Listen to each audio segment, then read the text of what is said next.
This is Bazaar Morning Call, broadcasting live from the CNBC-TV18 Motilal Oswal studios in Mumbai.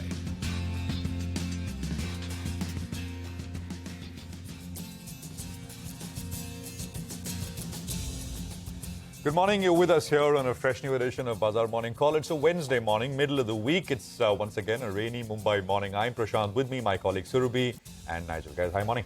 Good morning, Nigel. Good morning, Prashant. I can tell you, I am one former Delhiite who never minds the Mumbai rains. Always good to wake up to some green and some pitter-patter. It's a difficult thing to sort of get yourself to work. That's a separate point. But no complaints. Although I have to say that I'm starting to miss the sun. Yes. It's been, what, a month now? We've Yeah, not had the sun out and, so, yeah. Absolutely. I think if non-stop. the rains give it a bit of a break here in Mumbai, I'd be a little bit happy. A couple of days, take it off, take it easy, guys, and come back for more. Yeah, absolutely. Some sunshine. But, well, let's quickly run you through what you need to know. It's a packed morning. I mean, I can tell you that. I can assure that it's very, very packed over the next 2.5 hours or so. So yesterday we had the market, the Nifty that is, which hit an important level of 19,620 and then bounced. Now this is the level that we put out day before yesterday, and I mean last week on Friday as well, 19,620. I'll come back to this level, but the point I'm making is that we hit an important support zone, and then there was a sharp bounce higher. All right, let's get to the US, and I'll come back to levels here. The relentless up move in the US market continues. The Nasdaq was up another 0.6%. The S&P was up strongly. For the Dow, it's been the 12th straight session of gains. And you've got to go back a long time to go back and look at those kind of records for the Dow. Now, the point is, markets are unfazed, even as it's most likely, as market pricing indicates, that the Fed will announce a 25 basis point rate hike tonight. And it's very unlikely that the Fed will clearly signal in the press conference, the Fed chair in the press conference will signal that, well, this is it. This is the last one and we are done now. It's not going to happen. I mean, it may be true in hindsight, but we won't know it today after the Fed hike. But in the face of this, in what is, in terms of, in the parlance of market pricing, is a certain rate hike, and the market seems to be pretty unfazed. The dollar index has moved up just a tad bit, 101.34 as compared to yesterday. The Brent price, oil price is also up about 0.7. By the way, WTI prices are back above the 200-day moving average. So there is some kind of structural strength coming back into the into oil prices once again. Both you need lower, not higher, for emerging markets, India specifically. Now the bounce from, and I come back to the levels here, the bounce from the low yesterday, which actually was 19,617. The level we put out was 19,620. So we almost touched that. Begs the question if the sideways move is complete. Now, 19,620 is the 61.8% retracement of the recent rise that we had. And that is the reason why this becomes important. In normal circumstances, I would say that perhaps, yes, the sideways move is complete. But, I would say that I'd like to see maybe a day or two more of price action, simply because the rise had been so fast.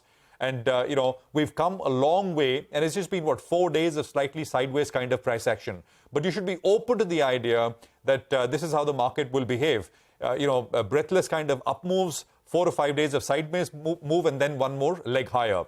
If that is not the case, on further downsides, the 20-day moving average for the Nifty comes in at 19,472 as of yesterday's close. For the Bank Nifty, it never got to the 61.8% retracement of its own advance. It only touched the 38% retracement, and that was 45,674, and then bounced. Actually, it was slightly, it broke the 38% by a little bit, and then it saw a bounce as well.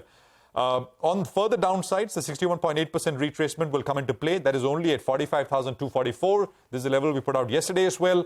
And if the Bank Nifty is to head higher, first, it must take out the recent high of 46,370. All these numbers are just 2-3% away. So we'll find out pretty soon what the market wants to do. Yesterday was a very quiet session. The GIFT Nifty will come up on your screen. I think, I would say, wait it out, wait and watch a little bit, maybe a day, 2 days. In any case, it's not going to miss much, because what's going to be the dominating driver tomorrow morning is what the Fed does and says later tonight. Surabhi. Prashant, I completely take your point. I mean, I think 25 basis points rate hike is a given. Yeah. And by the way, it's not just the Fed. We have the BOE, we have the ECB, we have the BOJ as well. So a fair amount of central bank action is widely anticipated. The futures are telling us that, the probability is as high as 98% in terms of getting that 25 basis points rate hike. But here's the thing. The Indian indices are slightly behind some of their US counterparts in the run-up to the event. That's just the last 5 days. The divergence is not too much. I mean, the Nifty is down about 0.8%. If you look at the Dow, it's actually up 0.7% thereabouts. So it's not much, a minor difference here and there. So the question is, because the fact that the Fed rarely disappoints markets and it rarely shocks markets, would you want to go in with absolutely proper long positioning into the event, at least in sync with some of the global counterparts in terms of the index action? So could then today traders here in India use this as an opportunity to align themselves with a positive outcome from the Fed? That's one thing that perhaps could support the index. The other thing, of course, are flows. We had positive FII numbers coming in yesterday, almost 1,100 crores worth of buying. By the way, buying in the last 3 months has been robust. You're talking 43,000 crores in May, about 47 in June. July so far, we're already at 42,000 crores, the final figures that I'm talking about. So the buying from the FPI community continues to be very, very robust. Now, the next thing is earnings, and that picture continues to be muddled and mixed as we go along. And you'll hear a lot more of that over the next 2 hours or so. Now, JLR, very quickly to run you through, it's a very strong beat for Tata Motors. But the larger conversation today is going to be this cancellation of the Tata Motors DVR. L&T, fantastic strong show on revenues and order bookings, but again, will the market have a bit of a hangover with the margins? Because there we had a miss once again, though of course there's a buyback announcement, so that could support the stock. Lots happening. Ceat, fantastic numbers. SBI Life has been a bit of a disappointment on the VNB front. Today is such a packed day. I thought I'll just throw up today's calendar, and it's a huge one. Axis Bank, Bajaj Finance, Tata Consumer, Tech Mahindra, BPCL, just look at that list. I'm already breathless taking all of those names. And finally, some positive news on the macros.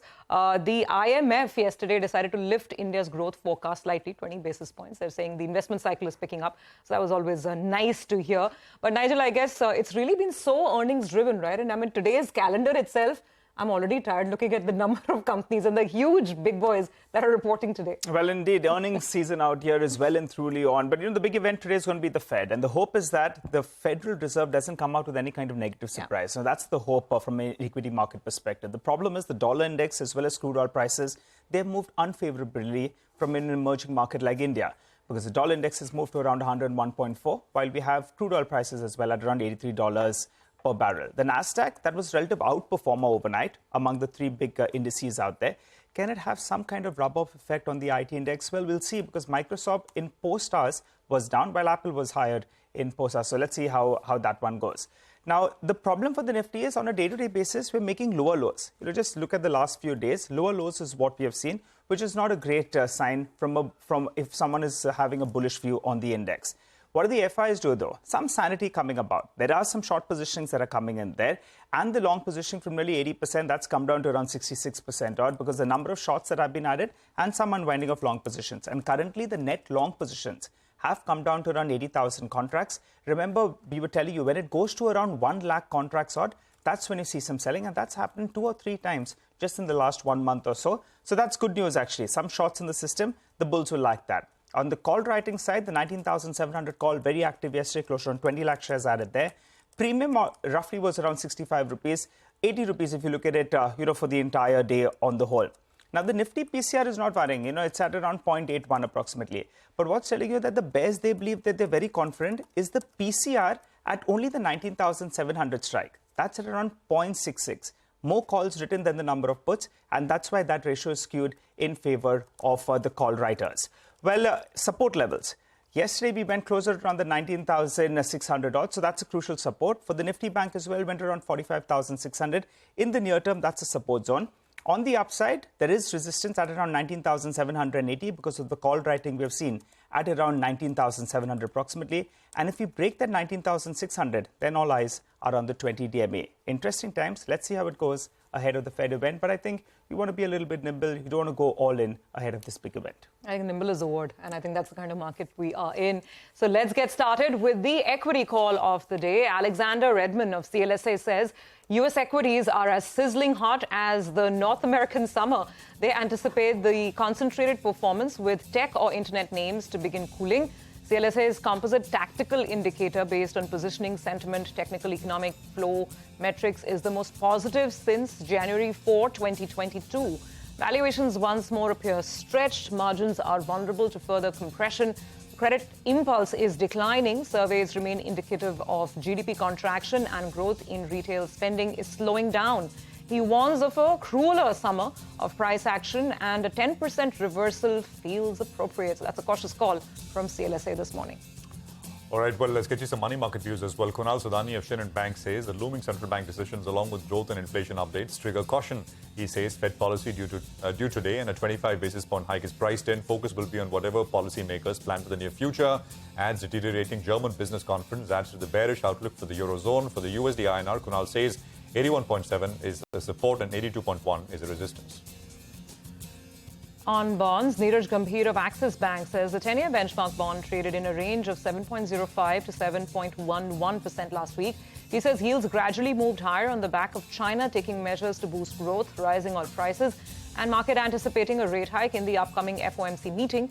For the rest of the week, he says the market would take cues from the Fed decision and weekly auction demand. He expects the 10-year benchmark bond yield to trade in a range of 7.05 to 7.15%.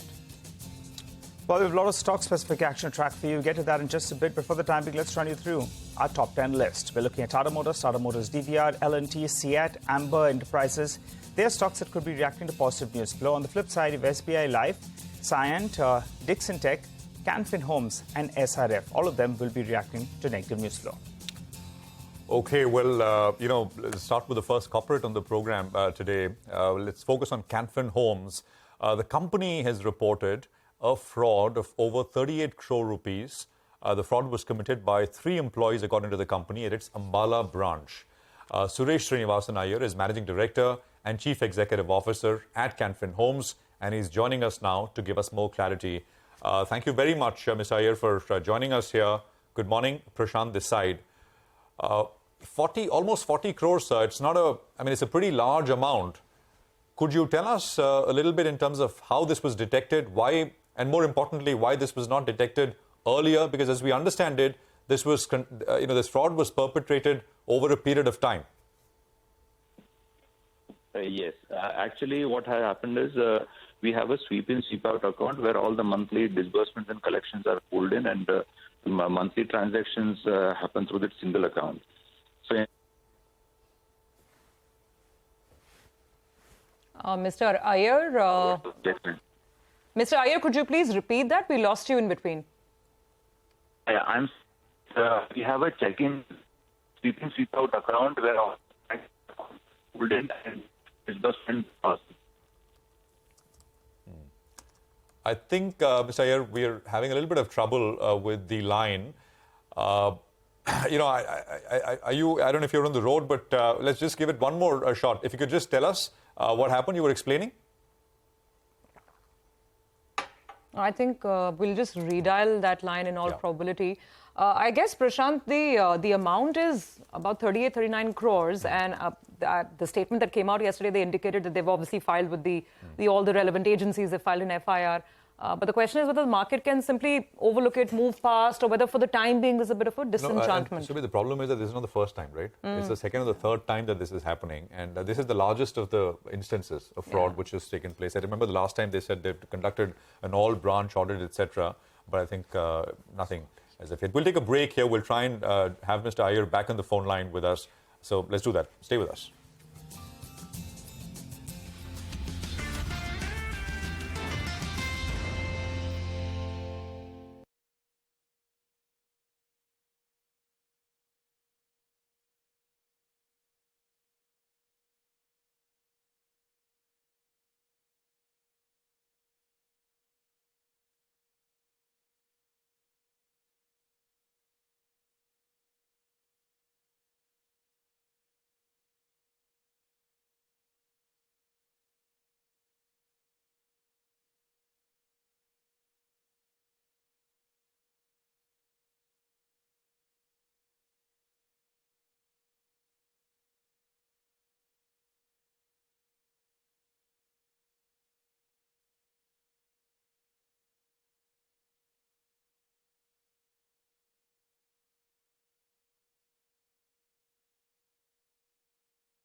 Okay, welcome back, and good morning if you're just joining us.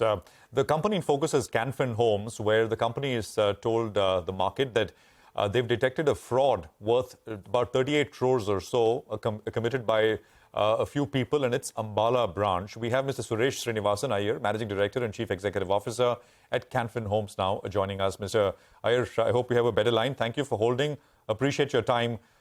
First up, sir, could you tell us, because this is a large amount we are talking about, could you tell us how this was happened, why this was not detected earlier? And this is worrying, especially because this is not the first time that this is happening. Go on, sir. Yes. So basically, we have a sweep-in, sweep-out account where all the funds are pooled in, collections as well as all the disbursements are also going out from there.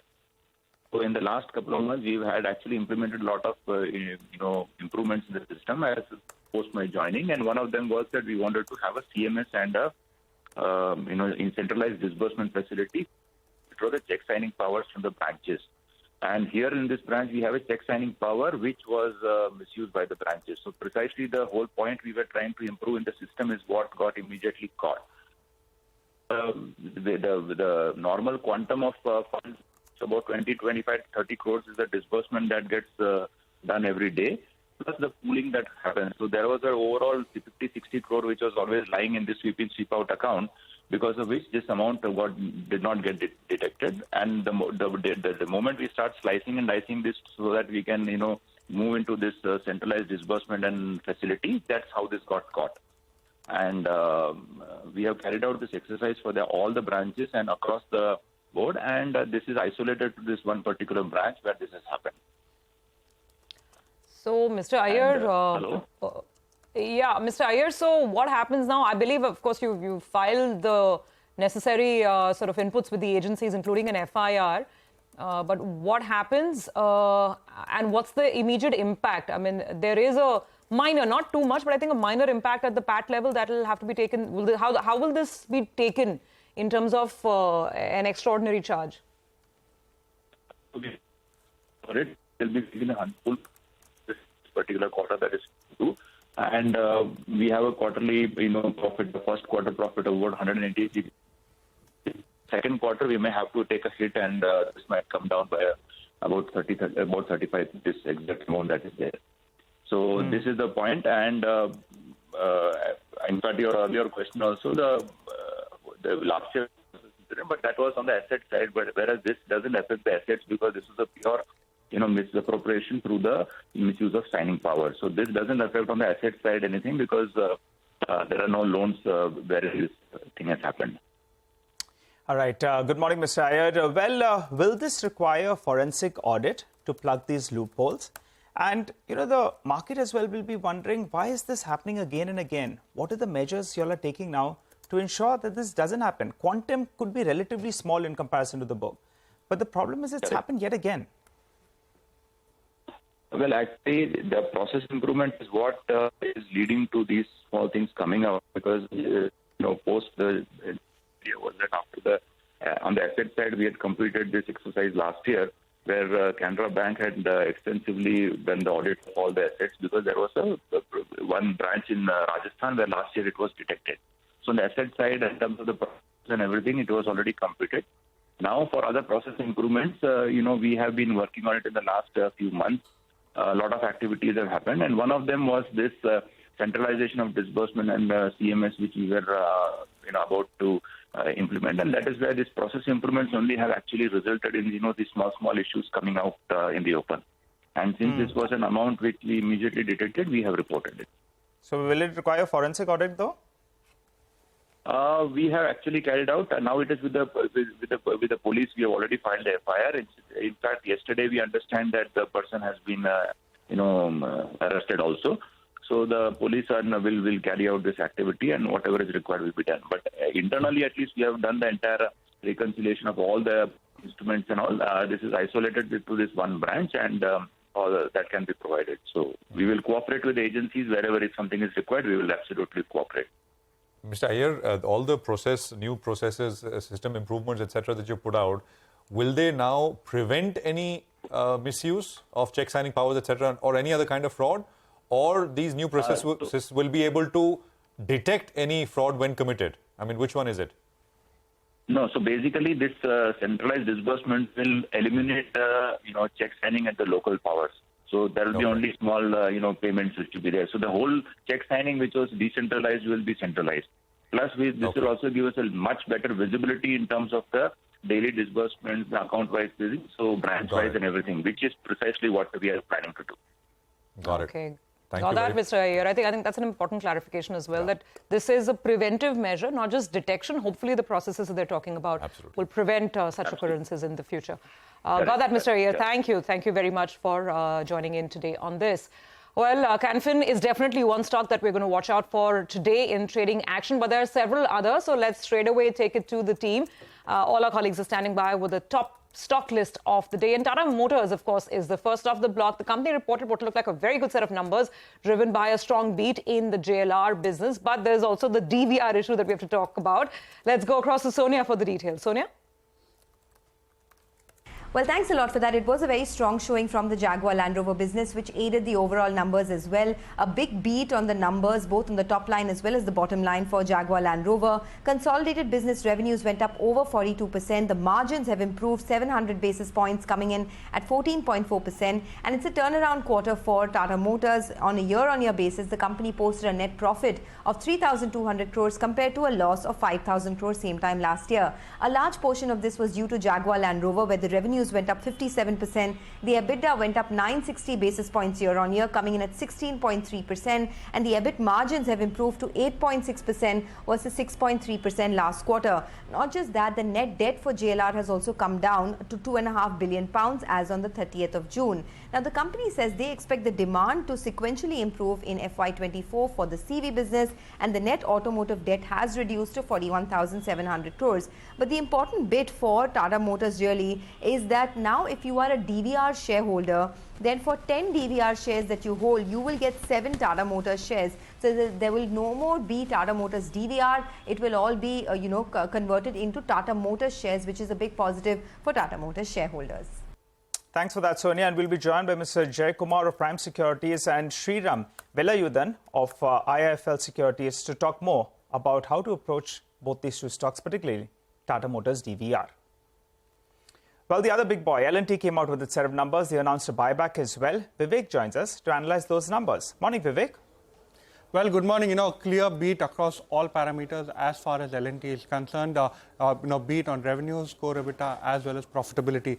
The slight blip being, the margins, the core infra margins. The buyback, of course, came in as a positive surprise, significant premium to the current market price. Now, talking about the order inflow as far as the L&T was concerned, coming in extremely strong, 65,520 crore, much above what the street was anticipating, up 57% on a year-on-year basis.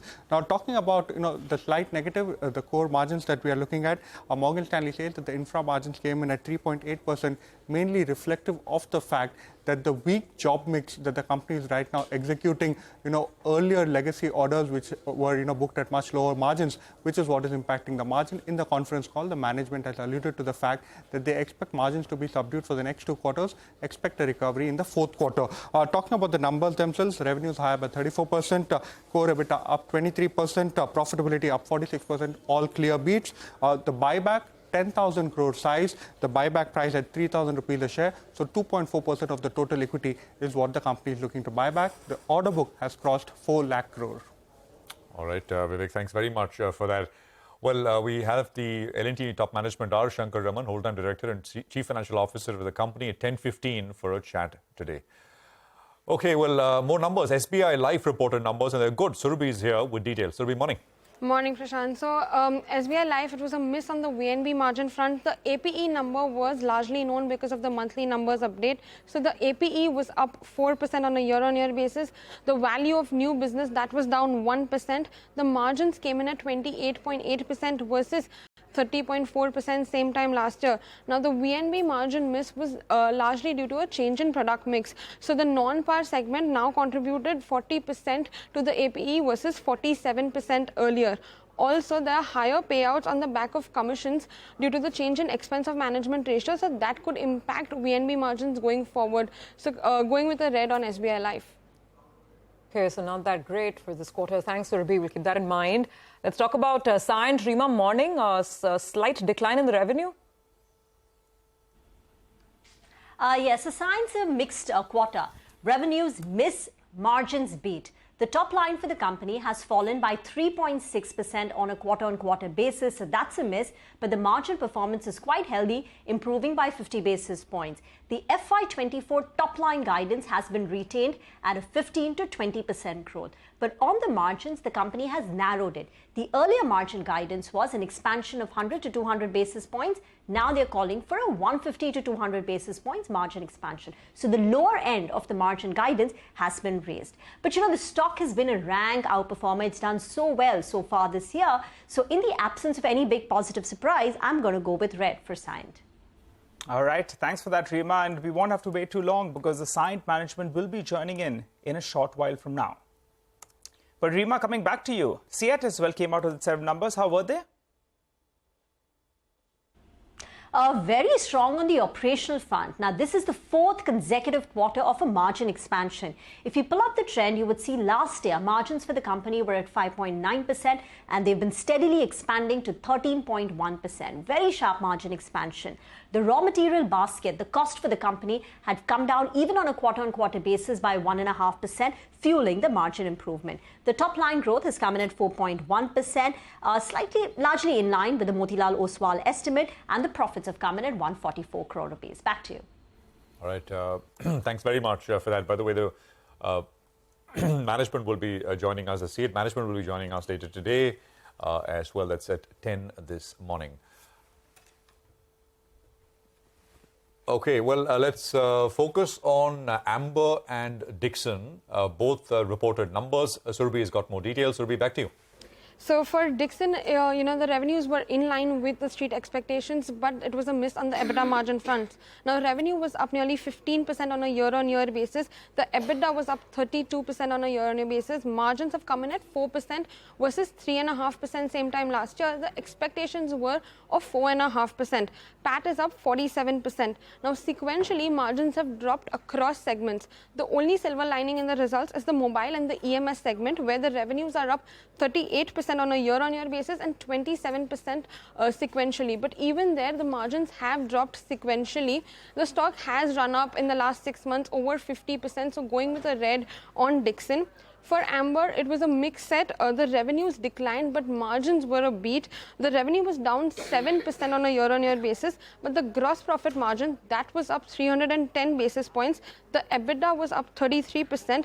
Margins were up 240 basis points, came in at 7.8% versus 5.4%. Now, this margin is the highest that they have seen in the last 5 quarters, and PAT is up 9%. A strong operational performance by Amber Enterprises. Okay, so mixed trends from some of these EMS folks. Got that. Of course, we'll be chatting with Mr. Atul Lal of Dixon Technologies. That's happening at around 9:50 a.m. So don't forget to tune in for that as well. Okay, SRF has been in focus ever since they came out with what looked like a really weak set of numbers and a pretty bleak outlook as well. We have some more inputs coming in from the company, and Sonal has the details here. Sonal, morning. Good morning, Surabhi. Well, in the conference call, they did indicate that there is weakness globally, and especially for the specialty chemicals business, they did not give any guidance this time around. They said they'll revisit it in the second quarter, and usually the company does indicate what the growth guidance would be like. So it looks like the demand is bleak as well. They highlighted global agrochem inventory destocking coinciding with elevated supplies from China at lower costs as well. For the refrigerant gas business, they said second half of FY24 will be better for the HFC demand, particularly from the US, and the prices in US and the EU could remain elevated compared to past averages. In the packaging business, they said margins are at a significant discount to cycle average, and this is something that they expect to continue as well. On the back of all these comments coming in from the company, Jeffrey says they have cut chemicals revenue growth by 9-14% for the next 2 financial years. They've cut the EBITDA estimates by 19 and 17%. They've cut the target price to 2,000 as well, and they maintain a hold rating here. Okay, got that, Sonal. Thanks very much. So we'll keep an eye out on SRF as well. Quick recap of our top stocks to watch list today. The ones that have positive news flow around them are Tata Motors DVR, L&T, Ceat and Amber Enterprises. Stocks with negative news flow are SBI Life, Cyient, Dixon Tech, Canfin Homes as well as SRF. And time now for a roundup of all the action in the commodities markets. We have Manisha joining in for exactly that. Good morning, Manisha. What do you have your eye on? Thank you for that, Survi. Well, I'm looking at the metal prices, which have seen some strength on a softer US dollar. Also, China pledging yet again on more economic support for the property sector has been supportive. We already have seen shortages in production, and that has led the steel prices to a one-month high. Copper is trading at a two-week high. Nickel prices are back above $21,000 a ton as well.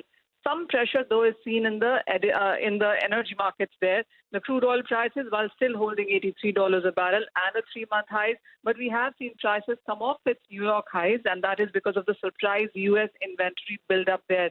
All of these markets, though, will watch out for what the U.S. Fed has to do and has to say in sense of future guidance today. And remember, you have the European Central Bank policy meeting also coming in on Thursday. So the next 2 days are expected to be quite volatile. Amid all of that, we seem to be trading on a higher side of range for many of these commodities. Okay, well, Manisha, thanks very much for that. More later. We'll take a quick break here. Devin Chokshi of KR Chokshi Securities will join in for some stock talk. Lots of earnings to react to. And a little later after that, we have the management of Cyient joining in to discuss their first quarter numbers. Stay with us.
Welcome back. Well, as promised, let's get straight to our first corporate on the show. Well, it was a mixed quarter coming in for Cyient. Margins expanded, but revenue growth was a little bit weakish, and revenue wins as well did decline. Mr. Krishna Bodanapu, the Executive Vice Chairman and Managing Director of the company, joins us on the show. Hi, good morning, Mr. Bodanapu.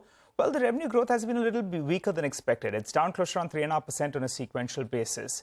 Has the macro worsened? Because your deal wins as well are down by close to around 12% on a quarter-to-quarter basis. And despite a bit of a softish first quarter, you're maintaining your growth of around 15 to 20%. So what are you baking in for the remainder of this year in terms of growth? Thank you very much for having me on the call, and good morning.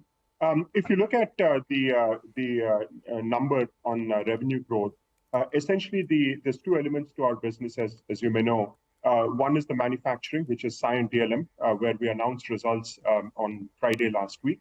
And of course, the engineering business, which is Cyient. Cyient DLM has had a seasonally weak quarter. That was expected. That was down about 20% quarter on quarter, but that was also up about 30% year on year. It's just a weak quarter for Cyient DLM, and therefore that was expected, and that's what happened. Again, for the first half, as we spoke about last week after we announced that results, we expect a strong half and a strong year there. The seasonality is something that we expected. On the engineering business, it was essentially flat, or there was a marginal growth that we showed this quarter. And we expect that for the rest of the year, on the engineering business, growth will be 15 to 20%. And that was expected with what was going to happen in Q1. We expected that we'll have a flattish quarter in Q1, and we see some good growth coming from Q2 onwards. So on the engineering business, we maintain the 15 to 20% guidance that we have on revenue. It's just that Q1 was going to be a little bit flat, and that's how it played out. But the reported number, the highlighted number, is really because of the manufacturing business. And again, on the manufacturing business, it'll be a great year. We're quite confident on that. So it's just the first quarter, and again, first quarter year on year grew 30% there. So you have to look at it as these two pieces. And since we have to consolidate, in the consolidation, the number perhaps shows up as it does, and it's not really a good reflection of what's happening in the engineering business. Well, so which is why Mr. Bodanapu wanted some more color on the engineering side of the business and what really clients are saying now. Because I think for the first quarter at least, even deal wins were down. But like you explained, you're still retaining your full year guidance.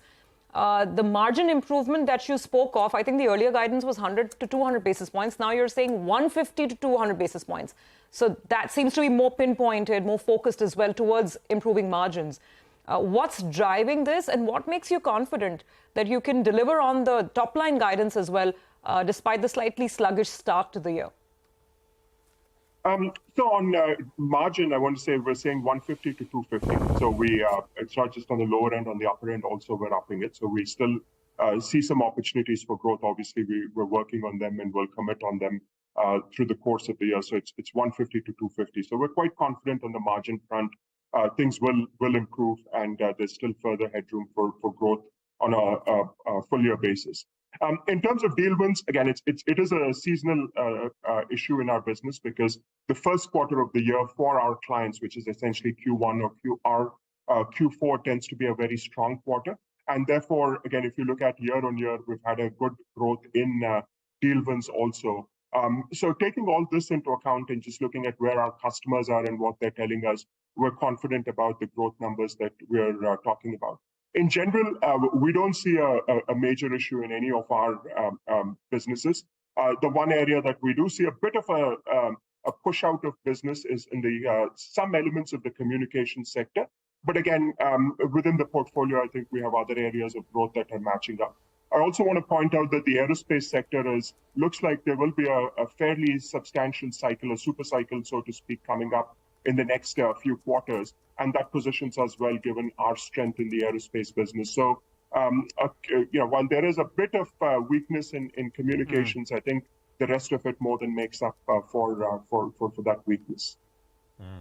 Upcoming super cycle in the aerospace sort of business. So that's encouraging to hear. The other one, apart from communications, which you already alluded to, is semiconductor and high tech as a business unit, which actually saw a decline. Could you talk us through that one briefly? Again, I think the semiconductor business is also a bit cyclical, so we're just seeing that in this quarter. We're quite confident about that business also going forward. The high-tech business is an area where we've had some challenges and will continue to have those. It is about 6% of our revenue, so it's the relative impact is small. But I think I'll say we're working on those challenges. But again, the focus is on some of the larger sectors where we see some strong growth, and our customers seem to be continuing to spend like they were through the last year. By the way, I heard that correctly, right? A super cycle in the aviation business? We're seeing that happening. It hasn't started yet, but it will start. We believe in the next 12 months or so. Okay. All right. Got that, Mr. Bopanapu. Thanks very much for joining in. Prashant, given the way a lot of the Indian airlines are going ahead and making these large purchase orders, I guess we have a role to play in the super cycle as well, perhaps. Okay, well, with that, let's welcome in Devin Choksi of KR Choksi on the show today, talk about a couple of the fundamental stocks, lots of earnings to go over. Devin, good morning. Great to have you on the show as always. I do actually want to start with the headline news on Tata Motors because that's going to be top of mind for most people, not just the numbers where I think JLR has really fired away, but also on this cancellation of the DVR. Some people are calling it pretty much a buyback to simplify the equity structure in the equity base. What do you make of it, and also the way the swap ratio has been structured in the discounting now? So, well, good morning, Surabhi. I think I'll take up one after another those points. The first point, I think, which I basically read from the disclosure statement which Tata Motors made yesterday, and I think that's very pertinent, that they have been observing that there is a gap in the discount between the DVR and the main share price for such a long period of time, which is not the case internationally. And I think that is where probably I think the situation of going with the DVR has not materialized. As such, SEBI after 2009 I think has discontinued offering of differential right shares. So from that perspective too, I think this particular issue which had been done by the company is basically not making much sense for the individual shareholders. But more importantly, apart from I think the arbitrage difference which has narrowed down to around 19% with this particular announcement, between the mainland stock and the converted DVR into the mainland stock. I think if you look at the arithmetic, the difference has got narrowed down to 19%, which I believe would remain, I think, in this particular order till some point of time, because 12-15 months of period is basically asked for the NCLT order to come and thereafter implemented. So that discount would remain, I believe so. So it can probably neutralize the price anywhere around 450 or so for Tata Motors DVR. But having said that part of it, I believe that the underlying statement of Tata Motors, I think at this point of time, to me makes more sense. Basically, they are seeing a larger amount of growth in the business, and probably I think they want to make sure that A, the equity remains consolidated at this point of time. B, there may be some kind of possibility of going forward of creating, I think, some kind of inorganic growth opportunity. That is where probably I think the equity restructuring part is being taken care of at this point of time, apart from the reasons which I see as the arithmetic reasons. So from that perspective, I see the underlying tone of the company and the management remain extremely positive for the prospects going forward. And that's where I think it makes more sense to me. Arbitrage difference will play out eventually in the market side, I explained. But more importantly, the directional call remains extremely convincing in Tata Motors side. Devin, Jyoti Labs numbers really, blew out the lights. Stock was up big time yesterday. Do you track this one, and does it have any implications for others who are yet to report? Bajaj Consumer, for example. Honestly, Prashant, I haven't seen those numbers. I think these numbers comes in battalion, so I think it is difficult at times to catch up with all numbers. Maybe I'll review it and then come back. All right. Hi, Devin. Good morning. What about the big boy, L&T? It had quite a big run because post that buyback announcement that they would be considering it. Street like the fact that they're working towards the ROE moving towards 18%. But how did you read the numbers and your view post this buyback? Yeah, Nigel, good morning. Well, I think this is again an important statement which has come out from L&T. I think on one side, of course, they are seeing the strong order book, in which, as a result of which, they are seeing the good amount of growth prospects. That is important, which we have always been counting on. That given the kind of infrastructure story which is unfolding in the country, as well as the renewable infrastructure business which is coming up across the globe. There is no surprise as far as I think their order book going stronger. Maybe in a couple of quarters, I think the order intake was relatively slow, but otherwise I think it has remained quite strong, and the visibility is of at least 3 years from current date. So that is positive as far as L&T aspect is concerned. The other important aspect is this buyback and consciousness about bringing up the ROE, ROC for the company going forward. That is where I think the valuations do get created. So certain times I think you require the financial re-engineering also to take place in the balance sheet, wherein you end up creating the wealth for investors. And that's what I guess I think the company is consciously doing. So to me, I think it's a fundamentally positive. On one side, the business prospects are growing. On the other side, I think the corporate management is conscious about creating wealth for investors. So that I think adds to the entire journey of investment, I guess. Okay, got that. Devin, thank you very much for joining in. A short chat today because so many earnings calls are lined up, but we look forward to more discussions on a lot of these big names in the future. That's the view from KR Choksi. Well, with that, let's head across to Anuj, who's joining in now in the studios, talk about how he's viewing things. Anuj, so what a range-bound market we've had at the index level, all about individual stocks so far. What do you think the setup looks like for today? Yeah, morning, Surabhi. I think you hit the nail on the head. The Nifty is struggling, not the broader market. Now, the theme I'm focusing on today is the rear view mirror versus the front view mirror, because things looking good in the rear view mirror with the kind of good numbers, and commodity prices clearly playing a big part for India Inc. So L&T and Tata Motors, good numbers, and of course there's buyback for L&T, Tata Motors delisting the DVR. So news flow is positive. But as I said, a lot of the good numbers are because of margin benefit due to lower commodities, and that's something which is going up again, the commodity prices. I think that's something you got to keep an eye on, especially Brent crude.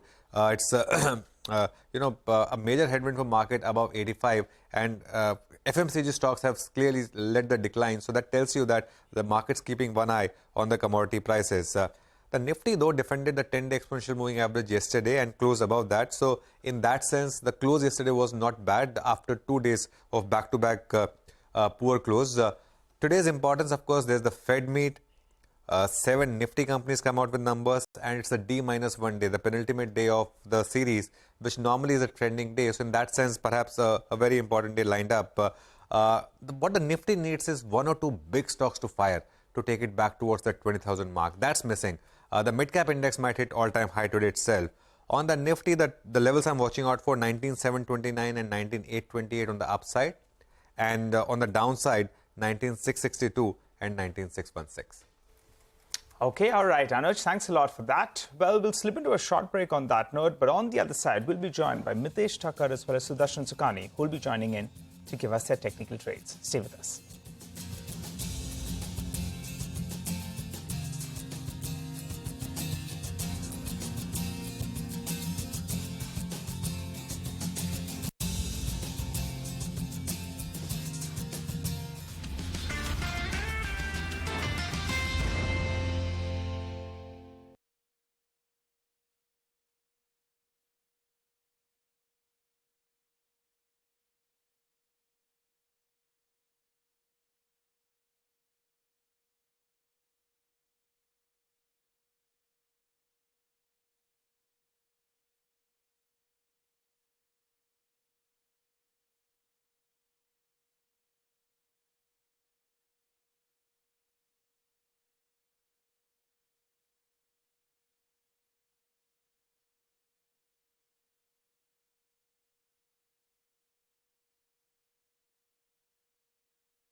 Welcome back. You're tuned in to Bazaar Morning Call. Well, as promised, let's get in our technical experts. We have Mitesh Thakur as well as Sudarshan Sukhani who join us on the show. Good morning, gentlemen. We're halfway through the week, Wednesday, but it's going to be a big Wednesday. Later tonight as well, we'll be getting cues coming in from the Fed. Mitesh, you go first. What's your trade on the index? Morning, Nigel. Yesterday, we were looking at some kind of a negative follow-through once the index started trading below 19,700. But then we saw that on 4 hourly candles, we got a low of around, or a body of the candle around 19,660. So the idea is now to watch the level of 19,660, 650 closely. I would now short only below that level. If we are not breaking below that, and today I think it will be a mildly positive opening, then I think the Nifty will go into a sideways consolidation. This doesn't look like a situation wherein the uptrend is happening. And therefore, I think, my sense is that I think the markets will either correct or consolidate. So 19,660, 650 is the level to watch. Okay, got that, Mitesh. Sudarshan, morning. So how are you looking at the indices? We've had some 7-8 points up and down here and there on the Nifty yesterday. Any trades? Yeah, good morning. No, I have been suggesting that we should step aside and let the Nifty consolidate or correct, do whatever it wants to do. The rally that we have seen is probably over. I'll correct that. This leg of the rally is probably over. Now the markets will decide what to do next. Maybe they'll resume their uptrend, but it won't happen so fast. So traders who make money in bull markets get chopped and lose all that money in choppy markets. That should be avoided. Markets are likely to be choppy, which means the Nifty is likely to be choppy. The best trade is not to do anything. Now, if the trader still wants to trade, then you look to buy intraday dips, but keep the trades intraday. Do not carry over and keep your volumes low. Ideally, you want to just step aside. Okay. This has been working with all the choppiness we saw over the last 2 days. Gentlemen, good morning. Mitesh, in terms of individual stock ideas, trades, what do you have? Morning, Prashant. I have 3 buys and 1 sell call. Couple of metal names feature on the list. In fact, yesterday also we had some steel names on the buying side. Today I have Hindalco and Nalco from the aluminum manufacturing side. Hindalco is a buy with a stop at 444, targets of 465 here, while Nalco is a buy with a stop at 93 for targets of 99. Power Grid is a buy with a stop at 248 for targets of 258. And 1 sell called Britannia, which I would recommend selling with a stop at about 49.50 for targets of 47.85. Okay, got that. And Sudarshan, your stock calls? Well, I have a mix because that's the view on the Nifty. UPL is an intraday short. If you see the chart, you will find it's fallen 20% in a market where the Nifty was rallying and rising. That's an intraday short with a stop above 635. One buying idea is Muthoot Finance. That stock was in a strong uptrend, went into a narrow consolidation, and yesterday broke out on the upside from that consolidation. That's good news for buyers. Buy with a stop under 1270. Then I have PI Industries again as an intraday short. The stock has been falling relentlessly for 2 months. It's a very good stock, but something is going on which is pushing it down in an uptrend for the Nifty. So PI Industries is an intraday short with a stop above 3650. And finally, yesterday I was talking about IndusInd Bank. Today it's RBL Bank. These mid-cap banks are doing something very interesting on the upside. RBL Bank has just broken out of a consolidation after a big rally. Consider buying it, make it a positional trade, buy with a stop under 209. Okay, well, thanks very much for that. And Sudarshan, I think you put out a call on Dixon a couple of days back. That worked out very well, so congratulations on that. Interesting ideas from both Sudarshan and Mitesh. We'll take a quick commercial break here. When we come back, we'll have the pre-open. We will also focus on the Tata Motors DVR issue. It looks like pretty much everyone comes out winners. N.J. Kumar of Prime Securities is going to be with us, and Sriram Velayudan of IIFL Securities will be joining in to discuss this development. Stay with us.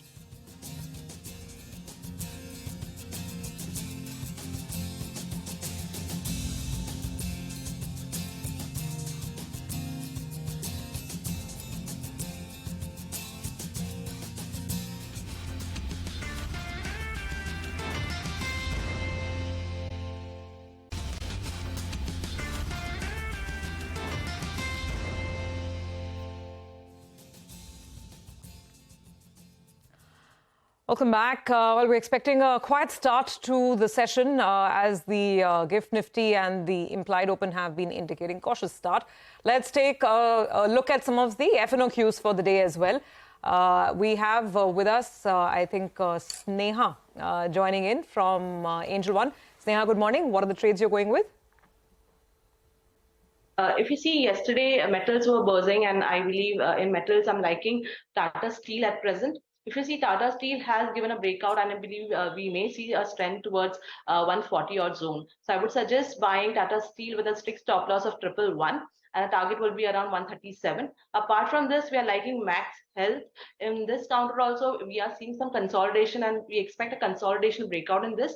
So we would recommend buying with a strict stop loss of 599, and the target will be around 627.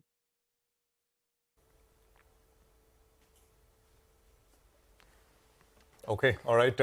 Sneha, we'll leave it there. Thank you very much for joining us, and appreciate you being with us here. Well, Tata Motors board has proposed to convert DVR shares to ordinary shares. Now, that's the big story, which I think everyone is talking about. It will issue 7 ordinary shares for every 10 A ordinary shares held by shareholders. Mr. N. Jaikumar is Managing Director and Group Chief Executive Officer at Prime Securities joining us. We also have Sriram Velayudan, Vice President, Alternate Research at IIFL Securities, joining us on the program. Gentlemen, good to have both of you here. Jakes, I mean, should I say congratulations? I mean, I think your faith on this one has been has paid off in a big way. Tell us, I mean, briefly, what do you make of the announcement, and what's the play from here on for those who are watching? Go on. Well, at its core, Tata Motor DVR is nothing but the ordinary share.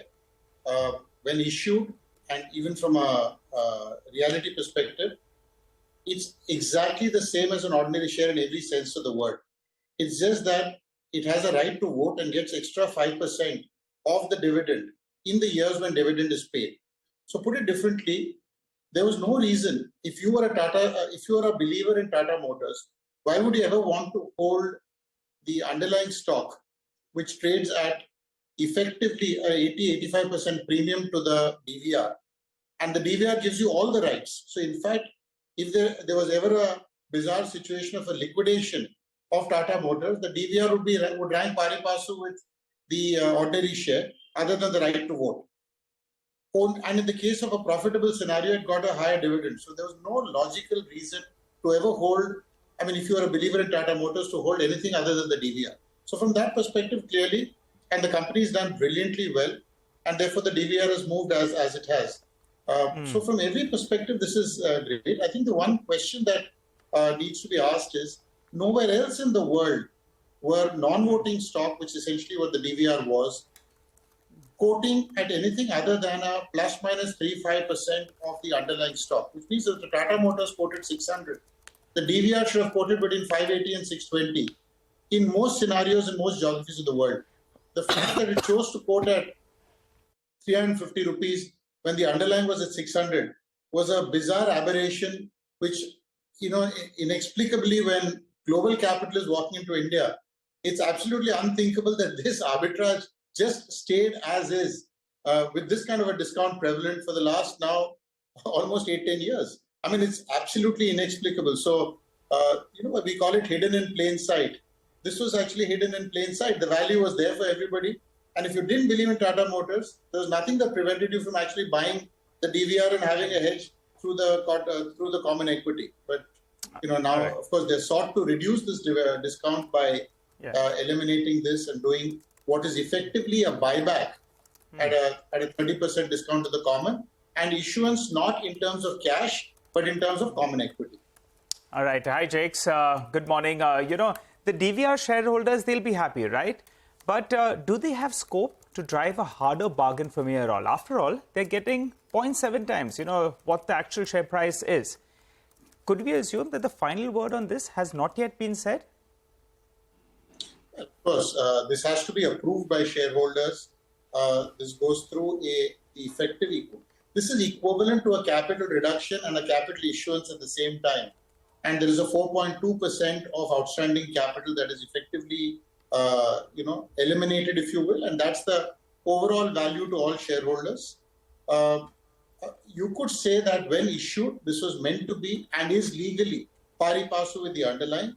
So whether shareholders drive a bargain or not, they need to approve this. And SEBI also may have a say in this, whether this buyback for non-cash but a buyback through stock issuance is something that So I think the correct terminology is the DVR holders are happier.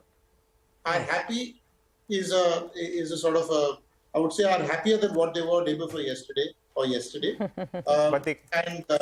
and that's the correct terminology really. But they want to be happier, I guess, is the question. I mean, Jake, so there are more options on the table because, like you're saying, this has to go through a shareholder vote. So, I mean, I don't know. But the fact is, it was differential voting rights. That was the whole sort of premise of this DVR. I think the voting rights were 1/10, if I'm not mistaken. So, basically, do you think the DVR holders can fight for a better bargain? Do you think that could happen? I think words like fight, etc., are not necessarily appropriate. I think the way I would see this is that there is a shareholders meeting that will be conducted through the aegis of the court or whatever, which essentially will allow for shareholders to either vote for or not vote for this. One thing for a fact that 70% is now a pretty much a done deal. If you can do a better deal, why not? I mean, that's always the case. But legally speaking, this is 1:1. So you're better off than yesterday. And could you be better? And the reason that the Tatas are doing this is that the markets were pricing this so poorly. And so to my mind, that's the only difference. I mean, from the management and the company perspective, it's a right move because it is shareholder accretive. Got it. So let's quickly bring in Sriram Velayudhan as well from IIFL. Sriram, the question is now, what are the opportunities that present themselves right now from a trading point of view, given that there is still a discount? It's come down to, I think, 20-21%. There's still a discount. That's one. And whether this has any bearing on any of the indices, if the index providers, I mean, how will they take note of this development if the delisting indeed happens? Good morning, Surabhi. From a trader and investor's perspective, this is a very welcome news because Tata Motors DVR as an instrument had that element of beta in it. So largely in momentum markets like these, DVR, by the virtue of having a higher beta, we used to end up a contraction in spread. But when the markets are devoid of momentum, the spreads used to widen to as high as 45-50% discount. So as an investor and trader, the trading and investment appeal in the stock used to substantially reduce. Now with this so-called proxy swap ratio getting announced of 7:10, of course, the traders will be very happy because any which way the special situation space in India is very active at this point in time, and there will be one more trade in our kitty. So basis yesterday's closing prices, the discount is roughly 19 to 20%. Now, if one takes into consideration the time frame of 12 to 15 months for completion, one can look to eye this trade when the discount contracts to 12-13%. Now, from a cash holding perspective, the two strategies which the traders can deploy is buying Tata Motors DVR in cash and selling the futures and keep it rolling till the event gets completed.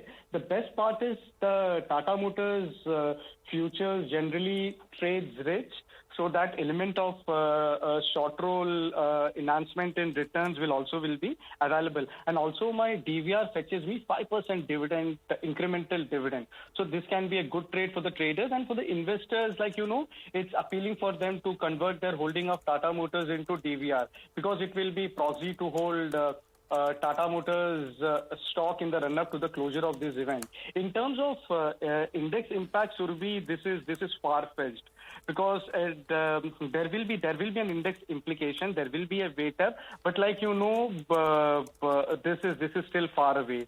This is an event which one will have to explore after 1.5 years.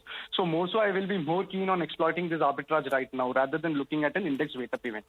You know, guys, I just want to point out, I think the market's already doing what Sriram is pointing out in the pre-open. The DVR is already up 16%. Yesterday, it was up 4% ahead of the news announcement. So I think the fact that this trade that Sriram just described, you simply buy the DVR in cash and you sell the Tata Motors futures, I think the market's already latching onto it. And you have to keep rolling it over. But the only risk is that it doesn't get closed in the stipulated period. I think that's something that we'll have to take note of as well.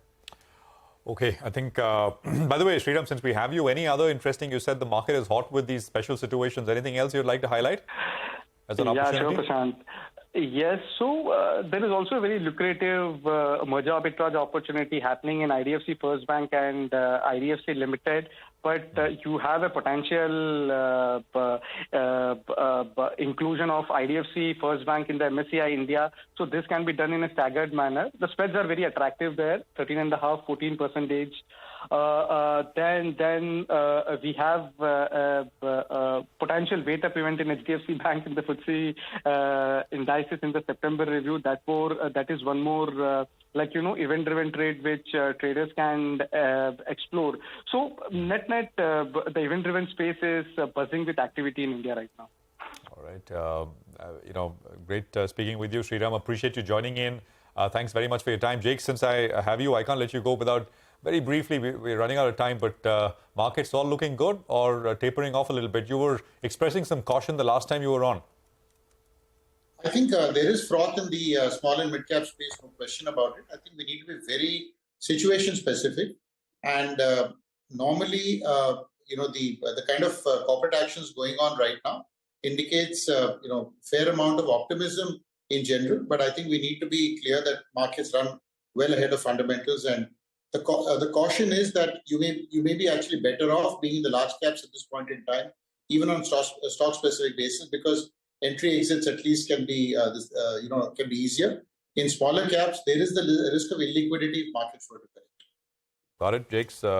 Wise words. Thanks very much for joining in. Appreciate your time here on CNBC-TV18. Well, let's get the 9-10 calls out of the way. Sudarshan and Mitesh are back with us. Sudarshan, what do you have?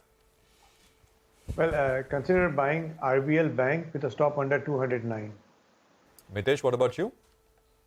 I'll go with the buy on Hindalco with a stop at 444, targets of 465. Okay, all right. Well, let's talk about some individual stocks which should be in the spotlight. L&T reported strong numbers. Vivek is here to put the spotlight back on that one. Vivek. Okay. I think we'll just have that up in just a bit. But let's just look at the pre-open session if we can. There's 2 minutes to go for the market opening, and it'll be interesting. Lots of stocks will react to earnings. The Nifty is up about, 53 points.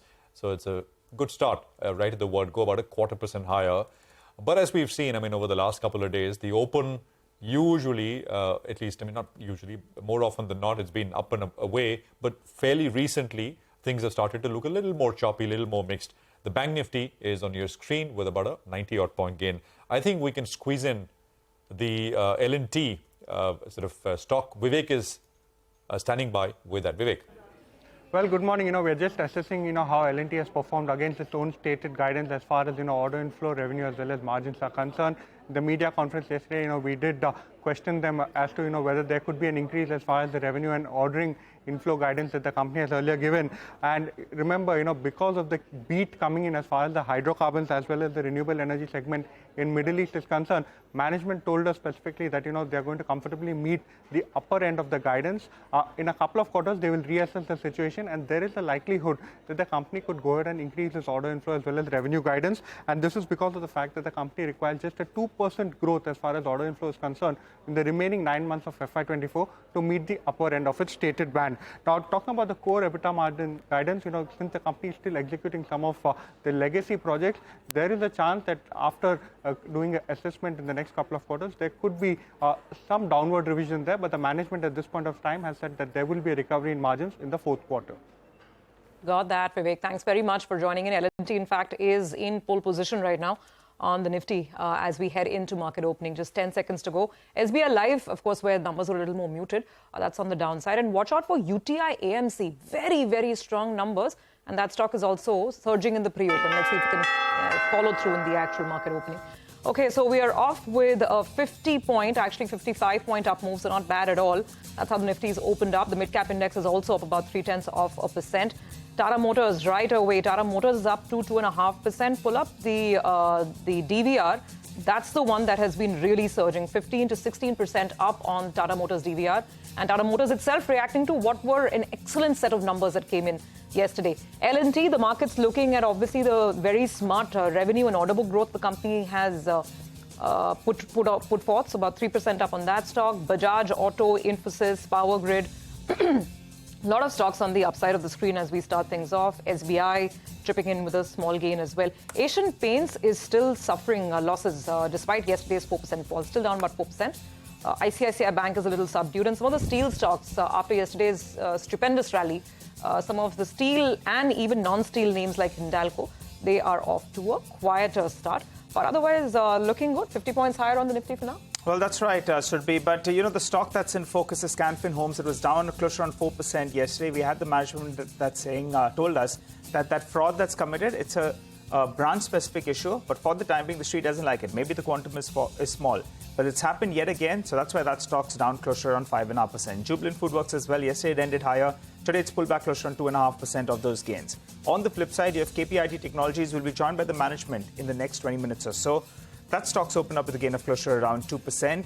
Dixon was more or less flattish, I think, to kickstart a trade. And Amber was the other one that would be reacting to numbers. Dixon, the stock has had a good run from last quarter to this one. So that's why that's more or less flattish. But Amber as well, they've uploaded further details with regard to their presentation. And Amber Enterprises is down close to around 2.5%. I think some part of the street expected numbers a little bit higher than what they delivered. Prashant. Okay, well, lots of stuff opening up, and this is interesting as always. So let's just take a quick look at a few other names. L&T is up 3%. It's coming up with large volumes. I mean, actually, there's Tata Motors, the shares, DVR, and then L&T in that order in terms of volumes traded. Adani Green is up about 3.33%. Piramal Enterprises, that buyback announcement, the board will consider a buyback 3% higher on that one, 1,034. Stock's been an underperformer. Jyoti Laboratories was up 20% yesterday. It was the big mover, earnings mover of yesterday. It's up another 4% and moving up 303 on Jyoti Laboratories. Ceat moved sharply higher. We got the management joining us. It was a big gainer yesterday. It's up 3% this morning. UTI AMC, I think we mentioned that, 4.25% in the green. Stocks at about, 845. JK Tyre is another one. So tire names, and we've seen this once or twice in the past as well. They move as a pack. I think it was the last quarter numbers. It was MRF. The numbers were super solid. EBITDA growth of some 30%, I remember.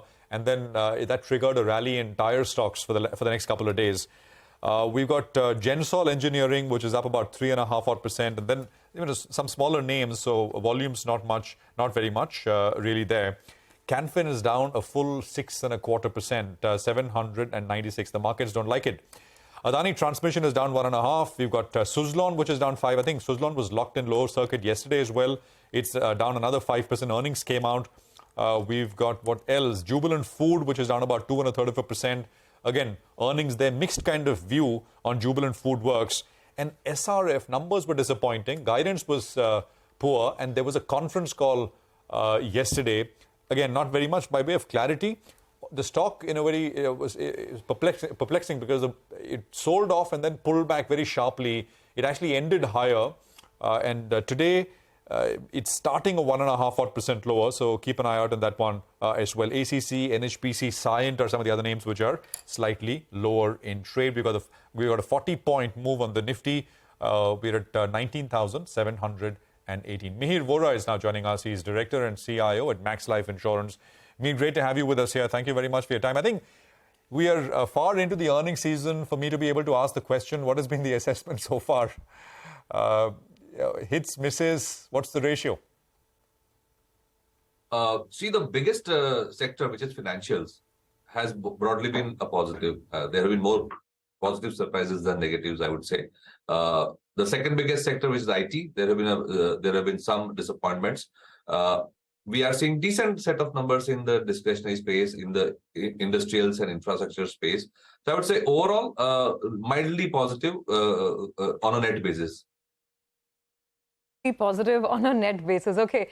So, Mihir, let's talk about some of the more positive aspects. I mean, look at, for instance, how the market's reading through the L&T numbers. I remember last quarter, there was so much disappointment about the margins.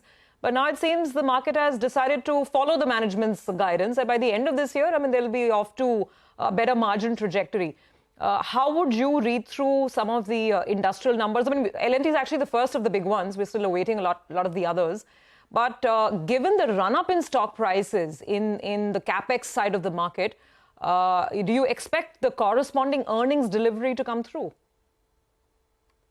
I would think so, yes, because, the themes that are driving individual stocks are quite varied. It's not one big, one big theme like real estate or private sector setting up used steel plants or cement plants.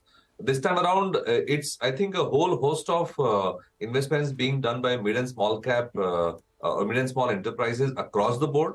And plus, we have 2 or 3 big thrusts from the government side, which is also helping a lot of these mid-sized capital investments. For example, if we talk about defense, if we talk about railway spending, if we talk about we talk about investments in transmission and distribution.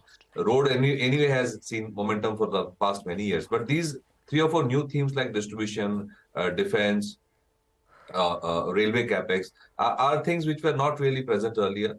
And the kind of order rollouts that are happening across these segments, and most of them are institutional and government-linked entities, gives a lot of visibility for the next 3 to 5 years for some of these stocks in these segments. So capex and investment cycle, on the government side, plus real estate also seems to be picking up. So I think we can see a continuing round of earnings upgrades in this segment for a while.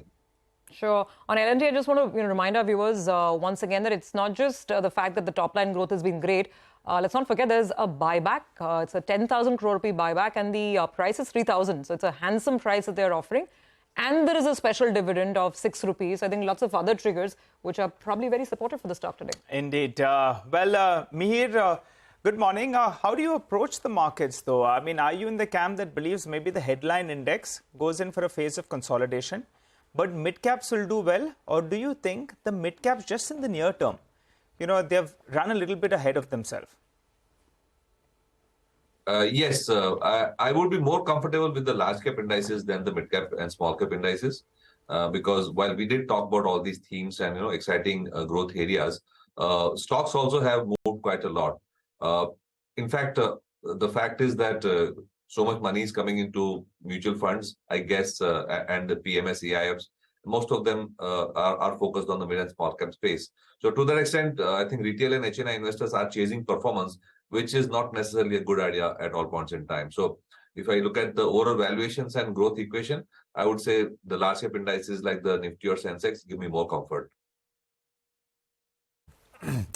Are you getting a little worried about the action in the small cap space, Mihir? Or you think that's not an issue? We had Jakes with us earlier, and Jaikumar with us earlier was kind of saying, well, as a strategy, maybe, be more weighted on large caps now rather than small caps. Exactly. That's what I said. If I look at the growth valuation equation, yeah, the Nifty and Sensex, which are the large cap indices, give me more comfort than the next 150 or next 250 stocks.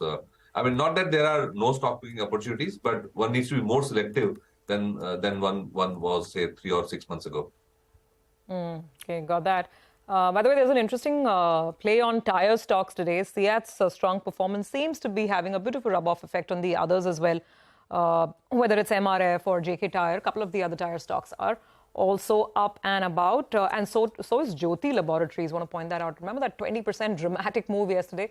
You're getting another 3% on top of that this morning. Mihir, what's the sense on FMCG, consumer and FMCG? Asian Paints was very, very interesting. The numbers are fantastic, but I think the market's already looking ahead to other concerns in the sector. Maybe it's competition. We had Jubilant's numbers come through. What have you made of consumer earnings and how are you positioned on the sector? Well, the original theme that has been developing is that the worst of rural slowdown should be over and the worst of commodity price pressures also should be over. There is some kind of hiccup to this thesis because of the flood situation in some parts of the country. But we are still keeping our fingers crossed that rural demand should come back after the monsoon is over. So that is our base case. Commodity prices also seem to be moving up again because of certain issues, like, for example, the rice ban that India has or proposing has had some impact on global prices. Wheat prices are going up because of supply bottlenecks emerging in Ukraine. So while for the last 3 or 4 months, we have been kind of betting on the commodity price pressures reducing and we've been adding a bit of stock. But these couple of developments on the raw material side are giving us a bit of a question mark, I would say. But we'll take it as it comes. Overall, if you see, I won't be too overweight on FMCG because if we are betting that India is going to go back to 6.5 to 7.5% growth trajectory, then I think the cyclicals, like we talked about, financials, the industrials, and the consumer discretionary space, they actually might be more exciting spaces to be in rather than FMCG. Like sectors like FMCG and IT tend to do well when there's volatility, when there's question mark on the other segments. But if we are going back on a growth path, then probably these cyclicals will be more exciting. Mihir, one sector that re-rated in the last 2 to 3 years was the chemical space. It did very, very well. But now there are clearly cautious signs that are coming in there. How are you all positioned out there? Did you all have some exposure? Have you all trimmed that down? Or do you believe that in the longer term, still the chemical space here in India will do quite well? Yes, we believe that volume growth in the chemical segment is a given for the next many years. A couple of things, some of our companies have developed very niche skills in some of their segments. So we have to look at it stock by stock. But more importantly, the diversification away from China is impacting the chemical space the most. So I think the level of confidence that I see in the Indian companies and the kind of volume expansion that they are doing does look like some of these companies will scale to global, if they are not already, will scale to global sizes, and they'll be economically and competitive, financially competitive versus China, even without subsidies or any kind of scheme. So I think volume growth is not a problem. Price growth, of course, we have seen some correction because China did come back after the lockdown, etc. So production has come back. Plus, Chinese local demand seems to be, flagging off. So there might be some element of pressure from Chinese supply. But I think structurally, if I were to take a 3-year or 5-year view, the top 4 or 5 companies in the chemical space are going to become a global class and global scale, I would say. And this will do well irrespective of commodity prices. All right, Mir, we'll leave it there. Thank you very much for joining us, and pleasure speaking with you, as always, here on CNBC-TV18. Just want to take a quick look at what's happening in some specific stocks. Look at something like a Thangamile Jewelers, which reported numbers, I think, day before yesterday. We spoke with the management yesterday, and very strong numbers for the second quarter in a row.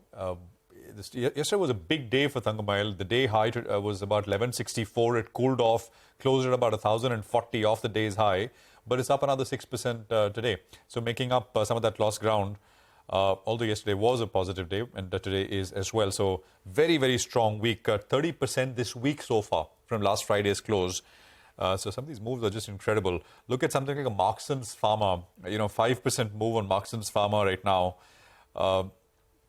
Out of the blue, there's something, I think this is Ajmera Realty. It's got an 8% move coming through. That's on very, very strong results. Ajmera's results came out, and at least on the face of it, they look really robust. Right. So maybe that's, powered up the stock. Spandana is another one, right? 3% higher. Again, there were numbers to boot. This is picking up. Olectra Green Tech has been falling, by the way. The high was about almost $1,500, Electra Green Tech, which was not that far back. I mean, 13th of this month, earlier this month. And then, it made a low yesterday of about 1,073, and it's trying to come back up about 1142 or so. Over the years, it's been a big outperformer. So, yeah, I mean, there is no dearth of activity or action. The market, the Nifty itself is up 74 points, and it is interesting. So, keep open to the idea, as I was saying in the morning, that, as I was saying, sometimes the markets go sideways. We did see for 4 or 5 days slightly sideways action. Hit an important level. That level, as I pointed out, was 19,620 yesterday. The low was 19,617. And, then that gets completed. And then the market starts to make a fresh impulse move higher. So maybe, but it'll get confirmed only by later today if these gains hold. But be open to the idea, notwithstanding the fact that the market's done so well, it doesn't have to correct necessarily. So I'm just saying that be open to both sides of what the market can do. 19,750, 19,751 is where the Nifty is at. Surabhi. Prashant, I just wanted to point out exactly the thesis that you were sort of alluding to, that today, after many days, we're seeing stocks beyond earnings as well take off. And these are big names. Look at Reliance today. Look at Infosys. Look at NITC, which has finally stopped falling. So a couple of these big boys are kind of coming in and they're supporting the market. So it seems to have more legs. Though, of course, L&T and Tata Motors are the news drivers. But a couple of others have managed to come up on the top side of the screen. I think on the upper end, what I'm looking at today is 19,780. I made this point earlier as well because we had a lot of open interest, more than a crore shares at the 19,700 odd mark, the 19,700 call. The premium out there was around 80 rupees yesterday on an average. So for those call writers, they are expecting the 19,780 odd mark to hold out. So that's the resistance mark. If we can somehow get, another 30 points, 25 to 30 points higher, and then in fact hold above those levels, that's what could give an additional fillip to the bulls. And in fact, we could move up as well. But let's get straight to our next management that we have on the show, Bajaj Auto. Well, it's a pretty strong performance coming in the first quarter. The company reported the highest quarterly EBITDA in quarter one. Revenue has surged close to 28%, while margins as well expanded. Mr. Rakesh Sharma, the ED Bajaj Auto, joins us to discuss the numbers. Hi, Mr. Sharma. Good morning. Thanks so much for joining in. Well, first things first, on the margin front, that's been improving, and that's looking quite good as well. For the third consecutive quarter, we're holding about that 19% odd mark. Do you think with operating leverage and lower input cost, things can get even better from here? And just one more point, the other expenditure I was looking at, on a sequential basis, it's down by close to around 7%. Was there any one-off or no? Good morning. Yes, we are very pleased that we managed to hold the margins at 19%.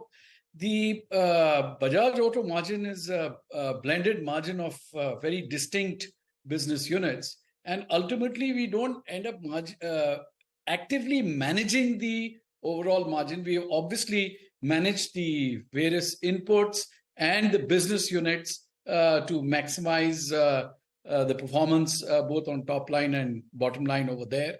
And then depending on the mix of these business units, which are pretty disparate, international three-wheelers, domestic motorcycles, and now, of course, the electric. And the blended margin, therefore, has little direct control.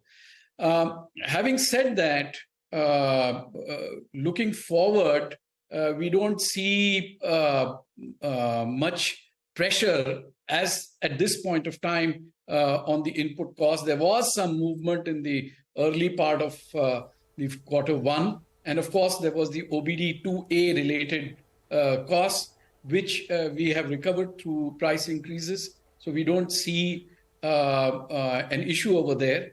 We see exchange rate stability. So we don't see an upside over there. So our story of ever improving mix in our motorcycles business and the increase in the three-wheeler business are both sort of positives for the margin story. I don't think we will get much joy on the operating leverage because Q2, our aim is to, match the Q1 performance. That would be very good outcome because, as you know, Q2 will particularly when Diwali is delayed. Q2 is a very subdued quarter due to monsoons, but we are hoping that we will be able to accelerate in the premium segments. There should Mr. Sharma, Mr. Sharma, the street will want to know, what could be the broadband then? Give and take everything, premiumization, no operating leverage. So, please go ahead. Yeah, so I was just about to conclude by saying that when you put all these elements together, we hope to bring in the margins at similar levels. Q1 levels. Mr. Sharma, hi, good morning. Prashant here. On exports, things continue to improve on a quarter-on-quarter basis, month-on-month as well, as we've been chatting when the monthly numbers come out. Could you draw a picture for us briefly where things stand as of now? I mean, as at the end of the quarter and as of now, how much better are things, and directionally, where do you see them? Sure. I would look at the retail movement on the ground in our market. So at a global level, the retail movement of the motorcycle industry has been 2%, which is indicative of a bottoming out. As you know, that quarter on quarter, entire last year was a decline. And for the first time, quarter one industry retails are 2% up over quarter four. And our retails are on the ground 5% up over quarter four. And then when I take a further cut, a deeper cut on this, when I look at the top 15 markets which we have, which account for almost 80% of our sales, there the retail industry has grown by about 5%, and we have grown at about 7% sequentially. So this is very good news. However, when you sort of dive in a little bit more, in the underlying, there are still some hotspots. There is still some uncertainties. The entire improvement has been driven by Africa, which is the retail at a retail level. It has increased by 14%, and Latin America has held steady. But South Asia and Middle East, thanks to underperformance in Bangladesh and Nepal, has not yet returned. And we have experienced, I would call it a temporary dislocation, but a large one in ASEAN and Philippines, where the government has changed some registration norms, and there is a new process, which is now almost towards the end of adoption. So we hope that that will sort itself out by September latest, and it will come back to growth. So therefore, because of these uncertainties in a few key countries, we are still saying that let's watch one more quarter. We are optimistic, but the changes are going to be incremental. They're not going to be quantum shift. So yes, quarter two will be probably marginally better than quarter one. Just to understand that, Mr. Sharma, you said that things could normalize by September on exports. So are you saying that perhaps you will start looking at year-on-year growth? And is that on a monthly run rate basis? Or are you saying maybe third quarter onwards, the export numbers could show some growth on a year-on-year basis as well?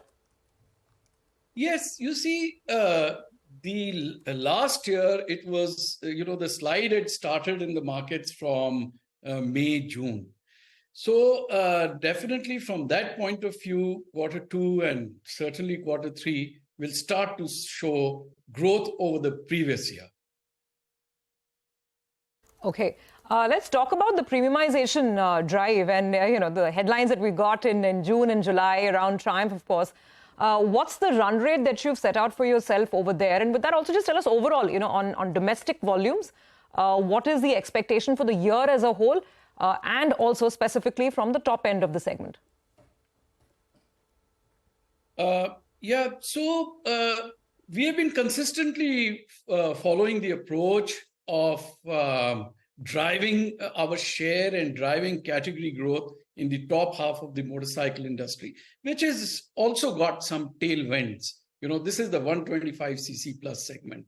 And just to give you an idea, this segment contributed 60% of our domestic sales. And in quarter one, it has contributed 70%. So it's quite a shift.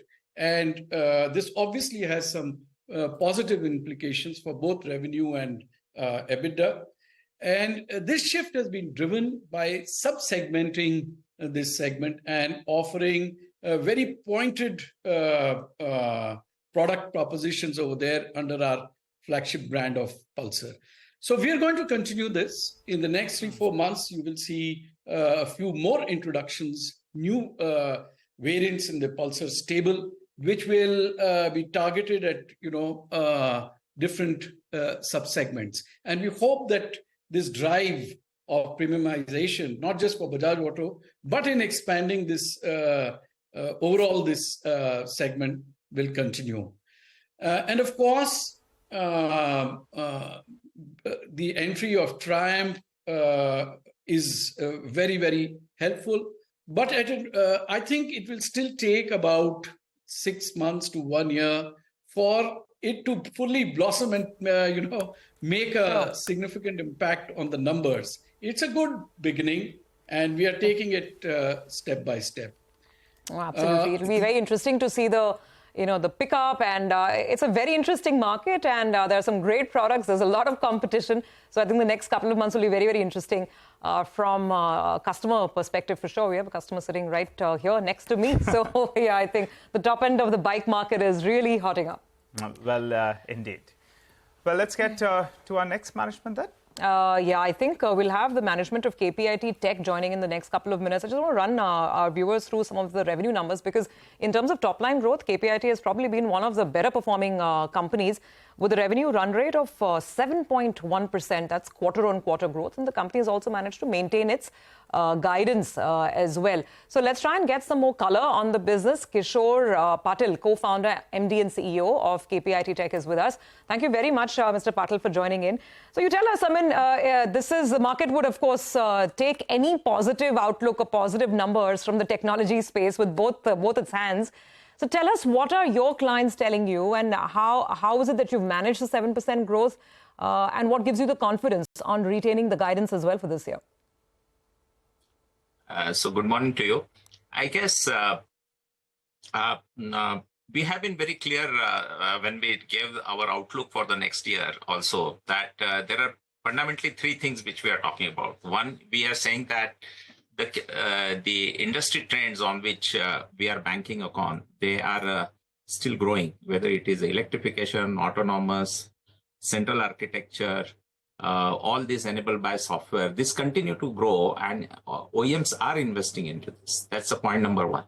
Point number 2, we said that we are absolutely very well positioned, as we are in the pole position to really take the benefit of it, or maybe engage with the clients on these areas, being a strategic partner to 25 clients. That is the second part we are saying. Third part is our clients basically are continue to spend, and they are quite well engaged, and this is a priority spend for them. Last but not the least, I think if you look at our wins of deals which we gave new deals wins, etc. I think that has been strong, and it has been consistent across the quarter. So with that, what we have said is with that visibility and on the ball, also the back of couple of large engagements, we mentioned that we have a clarity. H1 will be stronger than H2, because anyway quarter 3 is a bit anyway softer. But overall, we have been confident on that, and the way we have started on a strong note with the quarter 1, I think we feel very comfortable saying that we will meet our outlook for the year. Mr. Patil, good morning. Prashant here. If anything, the question many are asking is, why have you stuck to that 27 to 30% growth guidance? Why is it not higher? I'm sure you've been asked that. And is there room for that to go up? Will you upgrade it? Is there a chance? It's about the point, right? First, we are giving the guidance. Many companies are not giving the outlook. We are giving the outlook. We are giving a stronger outlook. And our policy is not to give a quarterly guidance. We give a guidance at the beginning of the year. We take our best shot to give that. We are not very conservative. And then we revisit the guidance at the end of the quarter 3. that is, as a policy, KPIT has been doing for multiple years, unless we do any significant acquisition in between. So based on that, that's what we are doing. I think there's nothing much to read. So upgrade to guidance in third quarter. Sorry, I'm putting words in your mouth. But anyway, let's hope. I'm not saying it. But at that point of time, we'll take a look and we will share with you whatever it is. All right. Hi, Mr. Yeah. All right, Mr. Patil, let's move on then. I wanted some clarity on this. Honda recently announced a partnership with SCSK. Now, the fear is that Honda is diversifying its vendor base. Your comment on it, is the scope of Honda and SCSK different from Honda KPIT? I really think the market is in a really not a great mood. So people are looking for no, a market is in a great, no, actually, Mr. Patil, market is in a great mood, but they want to know whether or not there is a risk to KPIT's business. So please comment on this. Yeah, of course I will comment. Because there is nothing to comment. Actually, what I have said, if you look at it, KPIT continue to engage. We are actually ahead of engagement with the Honda. We have said that we are actually accelerating our ramp up for this engagement. Not only that, we are seeing many opportunities beyond what we have got. So that is not absolutely has no relevance, no impact on the KPIT part. No, but I think, Mr. Patil, what the market is trying to understand, at least one section of the market believe that your tie-up with Honda is exclusive in nature for at least the businesses that you are executing with them. But now it seems that this Japanese IT company, that this is also executing a business in the same area. So then, therefore, there's no exclusivity with Honda as such, right? So the first thing is, let me tell you that absolutely we are working as a key partner to Honda. We never claimed that it was exclusivity, but we are. That also I'm telling you. But I will tell you how it is. The way it is if you look at any project, there are things which the Honda by themselves, they have to work on. Then there are projects which are into the overall platform play, which we talked about. That is something they have to do on. And then there are a few other activities around. Now, that platform activity is what KPIT is working on. And that absolutely KPIT is the one who is working on that. And as I said, we have ramped up. We are ahead in the schedule. We will continue to deliver on that. And there is no change in that. And not only that, what we are seeing is we are seeing more opportunities in that. Now, I was just coming to that, Mr. Patil. I was just coming to that. So, okay, you've clarified that there's absolutely no impact on the deal that you've done. But I think the market also is looking forward to the future. The market's hungry for more, right? They're wondering whether you can do more such tie-ups with Honda or maybe Renault or any of these other large global auto OEMs. Is there more in the pipeline? So that's our business model. I think we are, you look at the growth numbers, you look at the scale, I think, and you know what is happening otherwise. So naturally, our strategy is working. All our 25 clients are spending. Our relationships is strong. And we are seeing that growth everywhere. Not necessarily there will be, I have mentioned it many times. That doesn't mean that there has to be one big announcement. I mean, for example, I'm just saying, as everybody knows, like with Cummins, we have been working for many years or this, or you also know in some areas with other European companies. But that doesn't mean you have to come up with one large announcement. It's sometimes it happens, but the point is the acceleration, growth, engagement is growing across the clients. Got that, Mr. Patil. Great numbers, blockbuster really for the quarter, and we hope to speak with you soon again. Thank you very much for joining us with your assessment of things as they stand right now. Well, we're on a clock and we're going to take a quick commercial break here. 90 points, so this is looking good on the Nifty. We're at the day's highest point, 19,772. Dixon is the next management that you will hear from on the back of their earnings on the other side. Take that break. See you on the other side.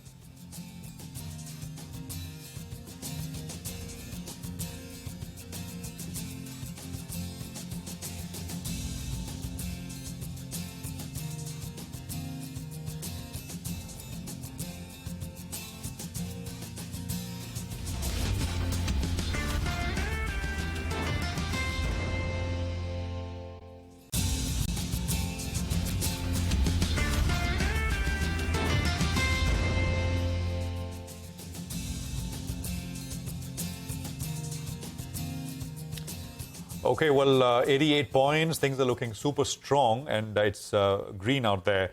Market breadth is also positive, 2:1 in terms of advances to declines. As promised, we've got the management of Dixon Technologies now joining us. The stock has done very well. I mean, the bounce in these companies, Dixon and some of the others like Camber, Keynes, etc., Sirma, etc., has been very, very strong. It's up another 1% this morning. We've got Mr. Atul Lal, Managing Director of the company, joining us. Mr. Lal, great to have you with us here.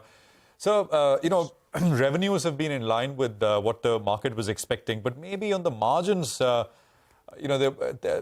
there is a little bit more to be desired. So let me dig right into specifics. So on the consumer electronics side, margins have come off a little bit, 3.4% compared to 3.7% quarter on quarter. And on the lighting product side as well, there is about 100 basis point contraction in margins. What happened and what's the outlook in these two areas? So, Prashant, in our industry, there is an element of seasonality. So, I think I'll request that it be more prudent to compare year on year. If you compare year on year basis, because Q1 for us is relatively subdued, there is a margin expansion, both in lighting as well as consumer electronics in our television business. On quarter, there has been a bit of compression, primarily because the demand in Q1 is normally subdued and the fixed costs remain the same. We feel going forward, when you compare year on year in the following quarters, the margins would be in a similar range of what they were earlier. Okay, so got that. So you're saying, so on a steady state, what margin should we look at in these two businesses, sir? Going ahead. So we feel that in the case of lighting, the margins would be in the range of around 9%. And in televisions, it will be around 3.5 to 3.7.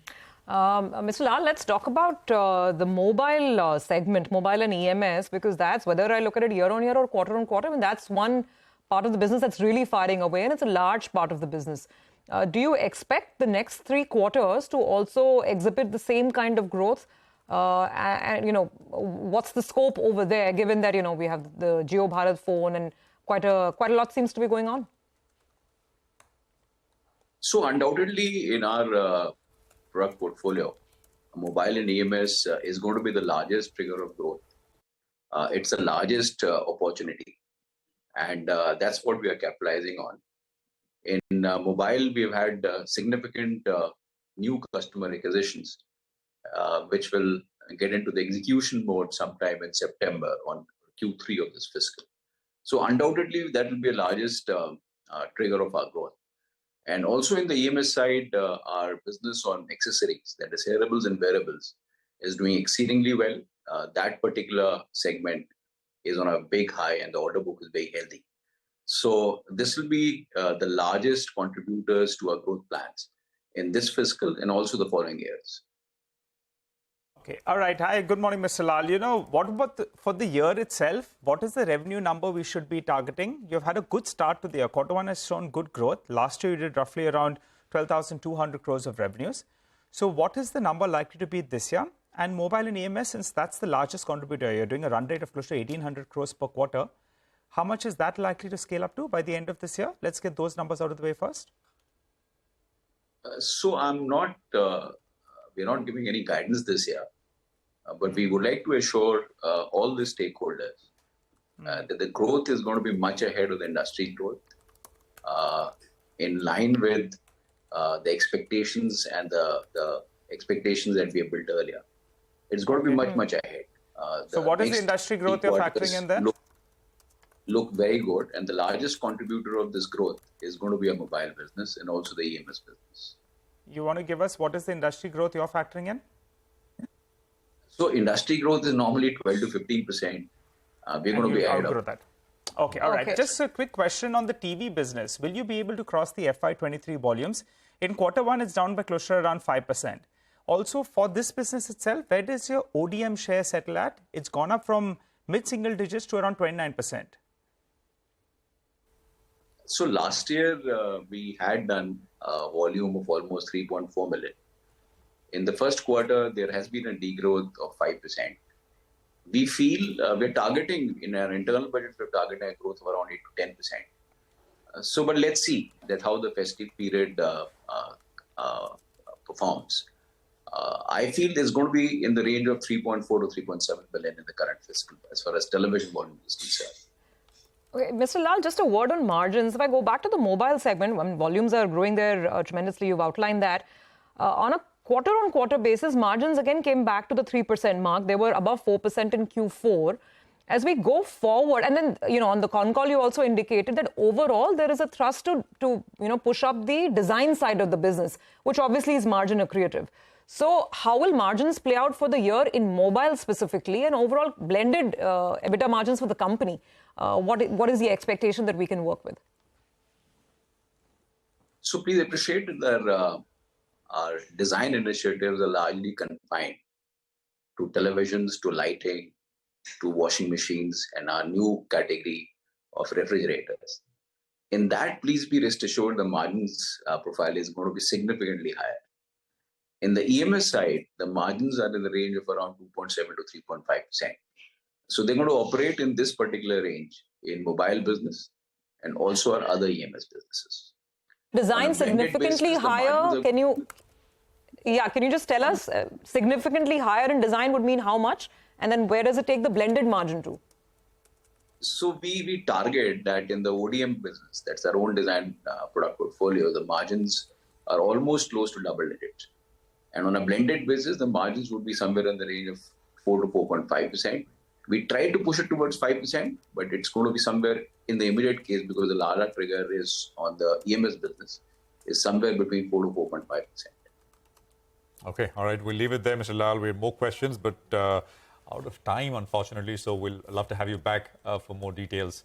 Thank you indeed for joining us with that. Well, the market, every time we look at it, at least it's up another 20, 30 points. We're up 120 points, 19,800. So, well, at least that thesis for now is holding, is working.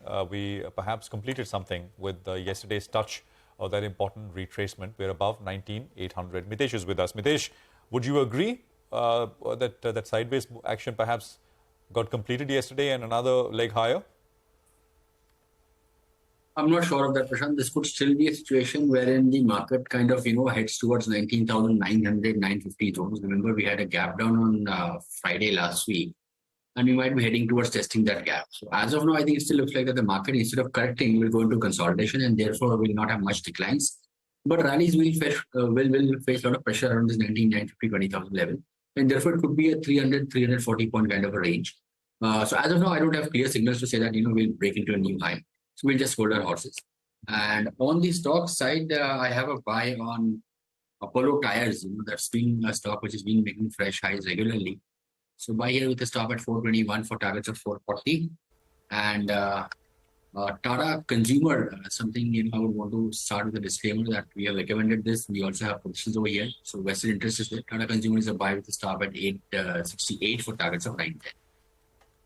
Okay, Mitesh, thanks a lot for that. Made note of your picks as well. And by the way, we're holding at the high point of the day, 19,800. The call writers could be in trouble, and this could be the benefit of having some shorts in the position. Call writing and fresh short positions coming in from the FIs could actually be a good thing because they could be forced to cover up. For the time being, let's shift focus to the commodities market. Manisha Gupta is standing by to tell us what's going on there. Morning, Manisha. Morning, Nigel. Thank you for that. Well, I'm looking at metals as a sector where we have seen some strength come back, and this is because of the softness in US dollar index. Even with some profit taking in some pockets there, we are still trading on the higher side of the range as it is.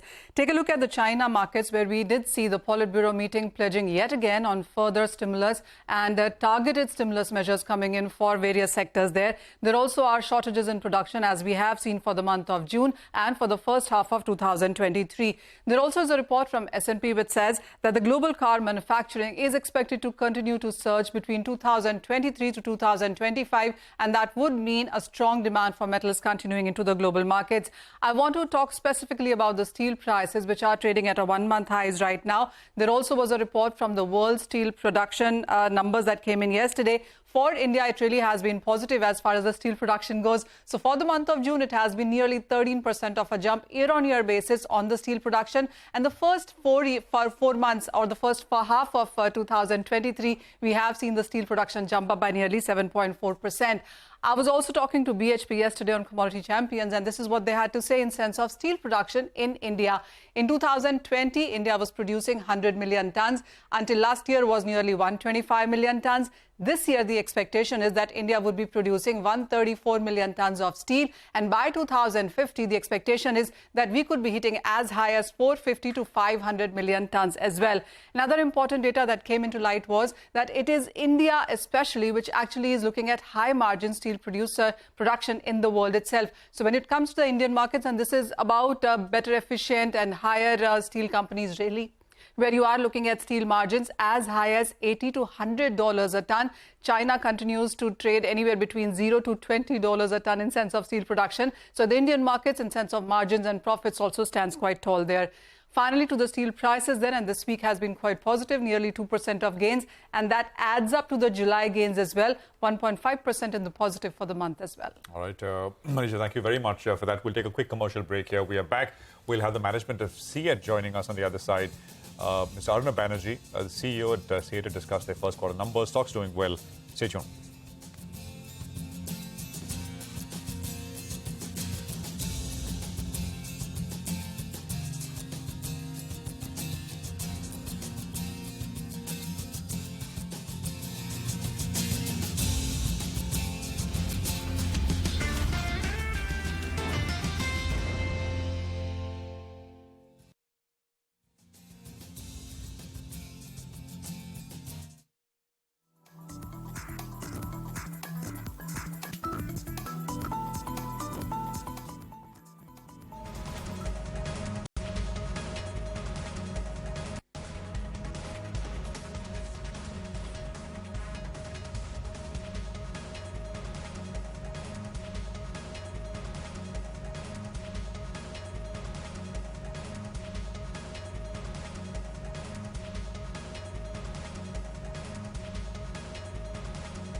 Look at that Nifty go, almost 19,800 on the screen. So the move is finally happening after a couple of very, very sort of lackluster days on the index. But we're sticking to stocks, and Ceat is the next company on the radar. The performance has been actually quite smart. It's the fourth consecutive quarter of margin expansion for the company. The margin is up a whopping 700 basis points year on year. Let's straight away take it to Arnab Banerjee, MD and CEO of the company. Mr. Banerjee, absolutely, hands down, fantastic performance on the margins. But allow me to just understand what's happening with the top line, because there one can argue that the growth has been a little sluggish at around 4%. What's the visibility that you have on volumes and top line growth for the next 1 or 2 quarters? Yeah, the top line growth has been sluggish primarily because of flat growth in OEM sales. About 27% of our turnover comes from the OEMs. And there we are seeing a portfolio makeover as far as we are concerned. For example, we have exited from a lot of low rim sizes tires in OEM. And we are entering higher rim sizes tire in OEM. And the timing is a bit lagged. So over quarter 2, quarter 3, and quarter 4, we'll regain the market share in OEM. And it's a deliberate move. And it was known that it's going to happen this way. And it's good for the organization. Otherwise, exports have been growing very handsomely in double digits. Replacement market has been growing in single digit. So this overall growth is going to come back for Ceat. All right. Good morning, Mr. Banerjee, and congratulations. What a solid showing. I wanted 2 numbers from you. One is on the margins, which have been steadily improving. Now it's at around 13%. So is there scope for it to improve from here on? If you could give us a band out there. And the second part is on the debt number. That's down by around 7% on a sequential basis. What's the trajectory out here? More debt reduction in store? Yeah, I'll answer the second question first. If the profitability remains stable and steady across the quarters, we will see an impact on debt in the positive direction gradually as we go along. Our margin is expected to be stable over the next few quarters because raw material situation is pretty much benign. It's going to move in a very narrow band. We are holding on to a realization. Our gross margins, which is at about 41% this quarter, has reached the pre-COVID levels. So it had contracted by as much as 8-10% during the last 2-3 years because of hyperinflation. So we would like to hold our margin in that, the gross margin. And if we continue to grow, then our operating margin will also be steady in a narrow band. Sorry, so margins should be around this, Mr. Banerjee, good morning, around the 13% level? We would like to keep the margin stable around quarter 4, quarter 1 levels, yes. Okay, got that. And you said that revenue also, I mean, OEM segment will also pick up in terms of, and you'll gain share there in the subsequent quarters of this financial year. So what does this mean for overall revenue growth for the full year, FY24? Overall revenue growth, the growth will come primarily from international business, replacement business, and OEM business in that order. So we expect to grow single digit to low double digit for the full year. Okay, 9 to 11%, basically. Could be anything in high single digit to low double digit. Yeah. Okay. Okay. All right. Got that. Sorry. And you said that this flux that you talked about, I mean, portfolio makeover, I think is what you called it in the OEM segment. That's basically a customer or two related issue in Q1? In the OEM segment, yes. The sales of lower rim size, I mean, the smaller vehicles, as you know, as a percentage of overall vehicle sales is coming down. And the growth is in the top end in the SUV segment that we all know. So Ceat's portfolio makeover is also going on. And we have exited a lot of small rim size vehicles and entering into the larger rim size vehicles, so which will go in trend with the market and maybe ahead of the market as we enter quarter 2, quarter 3, and quarter 4. And overall volumes will also come back to where it was. Okay. So as this happens, what is going to be the targeted market share?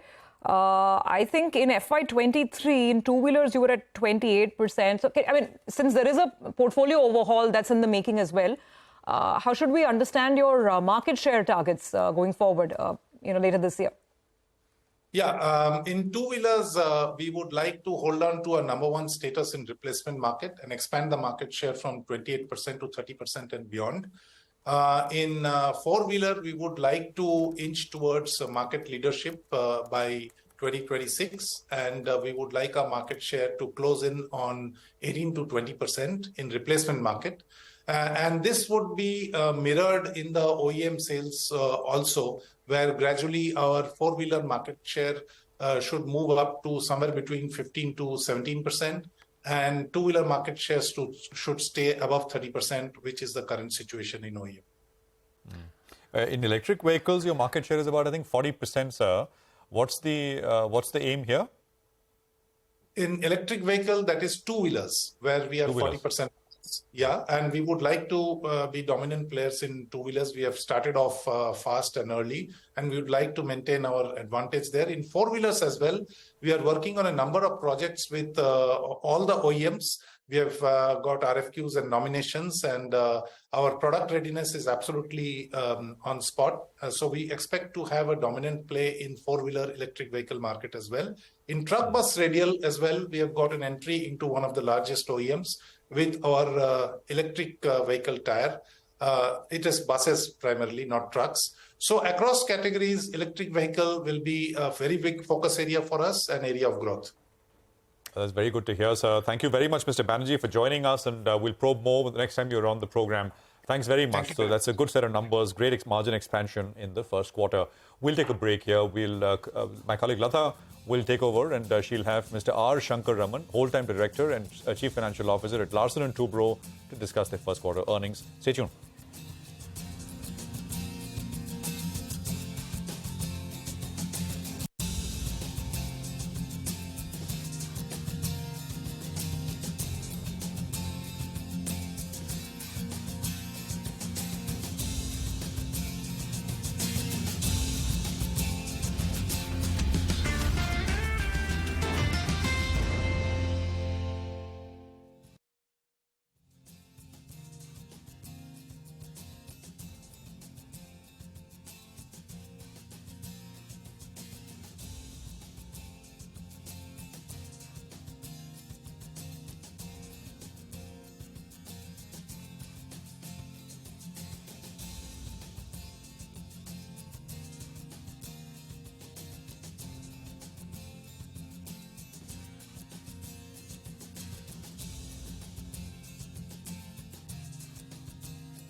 Welcome back. Undoubtedly, the stock of the morning has been Larsen & Toubro.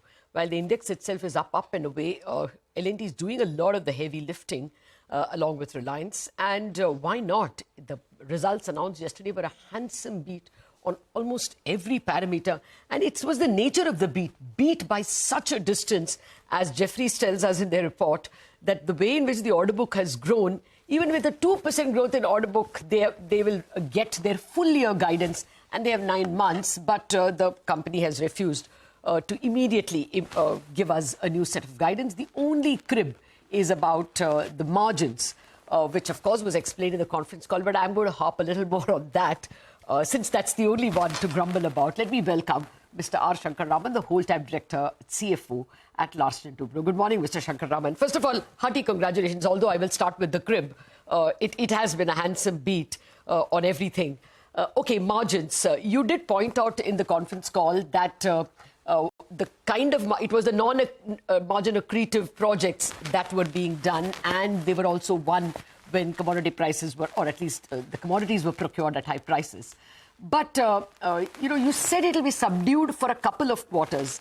Can you tell us what you mean by subdued? Does it go below double digits? And when you say it'll improve in fourth quarter, how much can it? See, Lata, the context of all the conversation around margin is infra segment. Because I think the hydrocarbon segment and the manufacturing segments have actually reported improvement in margin. So let's possibly dive into the infra segment, which is where the margin pain is being experienced. When I mentioned about absorption of costs that were committed in the post-COVID, post-war period, what I meant was the mix of jobs that we are currently executing has jobs which have been won in the last, let's say, 12 months, and jobs which have been won in the 18 months prior. So typically, we take about 3 years on an average to complete a project. So the mix is generally behaving in this fashion. When we talk about non-margin accretive jobs, we are talking about the cost overrun we have had in the projects that we bagged in late part of FY21 and in FY22. Where the cost commitments could not have been delayed beyond a point, because at the end of the day, the project has to be completed to the customer. So waiting endlessly for costs to improve or inflation to come down would have been disastrous as an outcome for the company. So we waited as long as we could and then went ahead and sort of bitten the bullet, committed the costs, and that has enabled us to actually report growth in sales volume now. The momentum of sales growth that you see in the last quarter of the last year and the first quarter of the current year is largely as a result of execution pace picking up so that we could complete projects on the time committed to our customers. So it became inevitable that the jobs that we were executing had inherently diluted margins than what we actually got into the contracts with. Now, this mix does not change overnight. Now, given the nature of the project business and having a 3.5 year life cycle for its completion, the change in the mix would be gradual. So when I say it will be subdued in the next couple of quarters, what I meant was it is not as though the last of the high cost have gone out of the financial statements on 30th June. There are still possibly 20% of our revenue coming from jobs which have been affected by these inflationary pressures. And this 20% will come down to 10%, to 5%, to 0% over subsequent quarters. So it's very important that the mix of jobs that we have acquired in the recent past starts contributing to revenue generation. And once that happens, the change in the margin profile will become an inevitable. No, sir, I understood it perfectly even when you explained at the conference call. What I'm only asking is that this 20%, which you say are those, because of the chronology, non-accretive, will it take it below 10%, your margins? See, currently, we are at margin construction infrastructure business. We reported a margin of 5.1%. Okay. 6.5% was the margin last year. I'm just talking about the infra piece. The construction business, yeah, got it. The P. Okay, on a normalized basis, this segment has a potential to make about 8% margin. When you mix it up with the manufacturing activity that we have and the hydrocarbon business that we have, then the margin profile improves from the 8% for infra segment to a blended average of 9.25. That's where the margins will be. Okay. So our efforts would be through the subsequent quarters, discover our path back to those kinds of line. Our guidance for the year given out in May was 9%. So we've not yet Yeah, gone you're referring to core margins. Okay, I get that.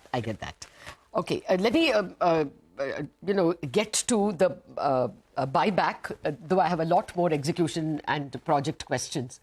Why the buyback?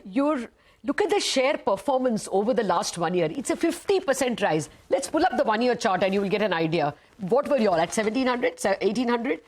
Now, already at 2,500, 2,600. And, this buyback will give you another 17, 16%, taking it to 3,000. If you kept the money with you, it would anyway go to 3,000. Look at the Jeffries and all of them. They're anyway giving you a share price. Why are you giving money away to shareholders? You all are doing a better job. Why didn't you keep it? Lata, fortunately for us, even though there's a lot of stress in executing projects, it's not a very capital intensive business. And if we are very discreet and thoughtful about capital allocation, the money would generate every year on year basis is available for servicing debt, which is very low in our books. The entire group debt is dominated by financial services debt. So if you exclude that, the debt levels are very low. So there is very little capital that is required to service the debt. Now, we are actually trustees of shareholders, and it is a company which is owned by everybody and anybody. Now, that being the case, I think our job is to make sure that we add value to shareholders. And one way to do that would be to have healthy profits, healthy dividend. And whenever the surpluses are far higher than what the company requires, looking at the next couple of years, its own investment program and its own working capital requirements, the money is best given back to the shareholders. The whole idea of our philosophy is that we work to shareholders' value creation. We do believe this is a good return that we would provide to the shareholders. They've waited for long, and as I told you, the first time ever in our history we've ever been able to do this. Our belief is that we want to get onto a model which will be cash generative, and hence we will have a program of dividend on a healthy continuous basis, as well as periodically we will have to see how buybacks can be done. The share price per se does not determine this philosophy. The idea is we need to make sure we are high on ROE and we are able to have the shareholders have money in their hands. Okay, so you will soon be not just an EPS generating company, but also a yield generating company. I guess people will make those calculations. Since you're speaking about EPS and the Lakshya and the ROE, targets, let me come to some of the financial parts. MSCI has upgraded your ESG rating to BB from B. Now, how does that work into the finances? Does that make it easier? I believe that you all also have done a ESG audit of all your plants, and you're working towards near zero living off the environment. So should we expect a lot of financial gains from this? And by when? As I see it now, what drives us toward ESG is our own sense of responsibility towards a better planet. I think we are not looking at it merely from the point of view of how it would benefit financially. The cost of transition is a major topic world over. People are yet to figure out as to how this cost of transition would be financed. Ultimately, whether it will be channelized through government to public pocket is something that needs to be worked out. Since we are in the business of construction and projects, etc., we inherently are carbon emitting operations. We cut trees, we do things, we actually destroy before we construct. So this process of deconstruction has to be compensated. So consequently, what we have got us working on is to see how to decrease the emissions. So we've set ourselves targets year on year as to how to reduce emissions progressively. For example, sourcing green power. No, sir, I got that. Forgive me, I'm sorry I'm interrupting you, but it's just that I'm trying to pack in more questions. I just want to know whether at the moment it impacts your cost of capital. I mean, how quickly will you see it in terms of gains, lower cost of capital? No, I don't think you will see it soon in terms of lower cost of capital, but it does a lot to our emotional capital. Oh, okay. Got that. I'm sorry if I'm pushing you. It's just that you've won so many brilliant projects that I wanted to speak a little more about the NEOM green hydrogen project as well. That's a huge one, isn't it? Even in terms of the amount of money, over $2 billion. So do these projects from the Middle East come with higher margins? Intrinsically, yes. It all depends on how smartly we execute the projects. Because I think the price points of markets outside India is definitely better. But the task of executing it in foreign land to comply with the foreign regulations, to make sure that you meet the localization requirements, etc., has its own cost impacts as well. But having said that, I think it is very important for us to get the kind of pre-qualifications we have got. As we speak, over $5 billion worth of solar green related projects we are executing in Middle East. And Saudi Arabia actually is one of the largest markets. So I think we do believe that we should be able to help the margin accretion overall by executing these projects well. It has gone off to a good start. I must say that we had a very rough start because as we got into these projects, the module prices, the polysilicon prices, etc., shot through the roof. But then since it was such a global phenomena, the clients were understanding. So we were able to redraw the timeline, wait for things to cool, and then move forward. So to that extent, we've been able to de-risk. So there are risks, as is the case with any projects in solar green projects as well. But we hope that wiser by all our past experiences, we will do a better job. Okay. Well, I know realty is a small piece for you, but it looks like you are coming with very ambitious and very intelligent financing, if you please. This Capital Land India Trust Management, it's almost like self-financing your realty. And it also means a lot of office space and then the residential space that you have tied up with HDFC Capital Advisors. Together, can this contribute to L&T's kitty? Can you give any numbers and timelines? At the moment, let me mention that over 12 million square feet of residential area is under development and over 15 million square feet of commercial area is under development. Our plan was to see how we can do about 50 million square feet. Obviously, I think it is capital intensive business and you have to build, wait, and then sell and realize the cash. And that was going contra to our ROE plans. So we decided that we will actually use the best part of our skill sets, namely the design, engineering, construction, marketing, etc., and get somebody who can finance the acquisition of the land and development of projects. And that's where the platforms that you spoke about come into play. So we will use the third party's funds platform, bring in our real estate development skills, and possibly get a return which will be high on ROI because our investment will be low, but it is definitely in absolute terms lower than what we would do had we put that in our balance sheet directly and done start to finish. Okay. Will you list it separately anytime soon? No. I don't think there is plan to do that. I think first we want to make sure that these revised transformative models actually work, and we would possibly look at it in the next strategic plan perhaps. Okay.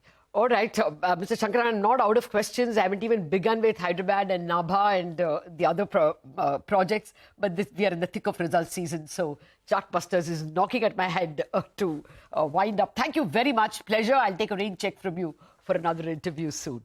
Well, we leave Bazaar with the markets absolutely flying high at the highest point of the day. Chartbusters takes the action.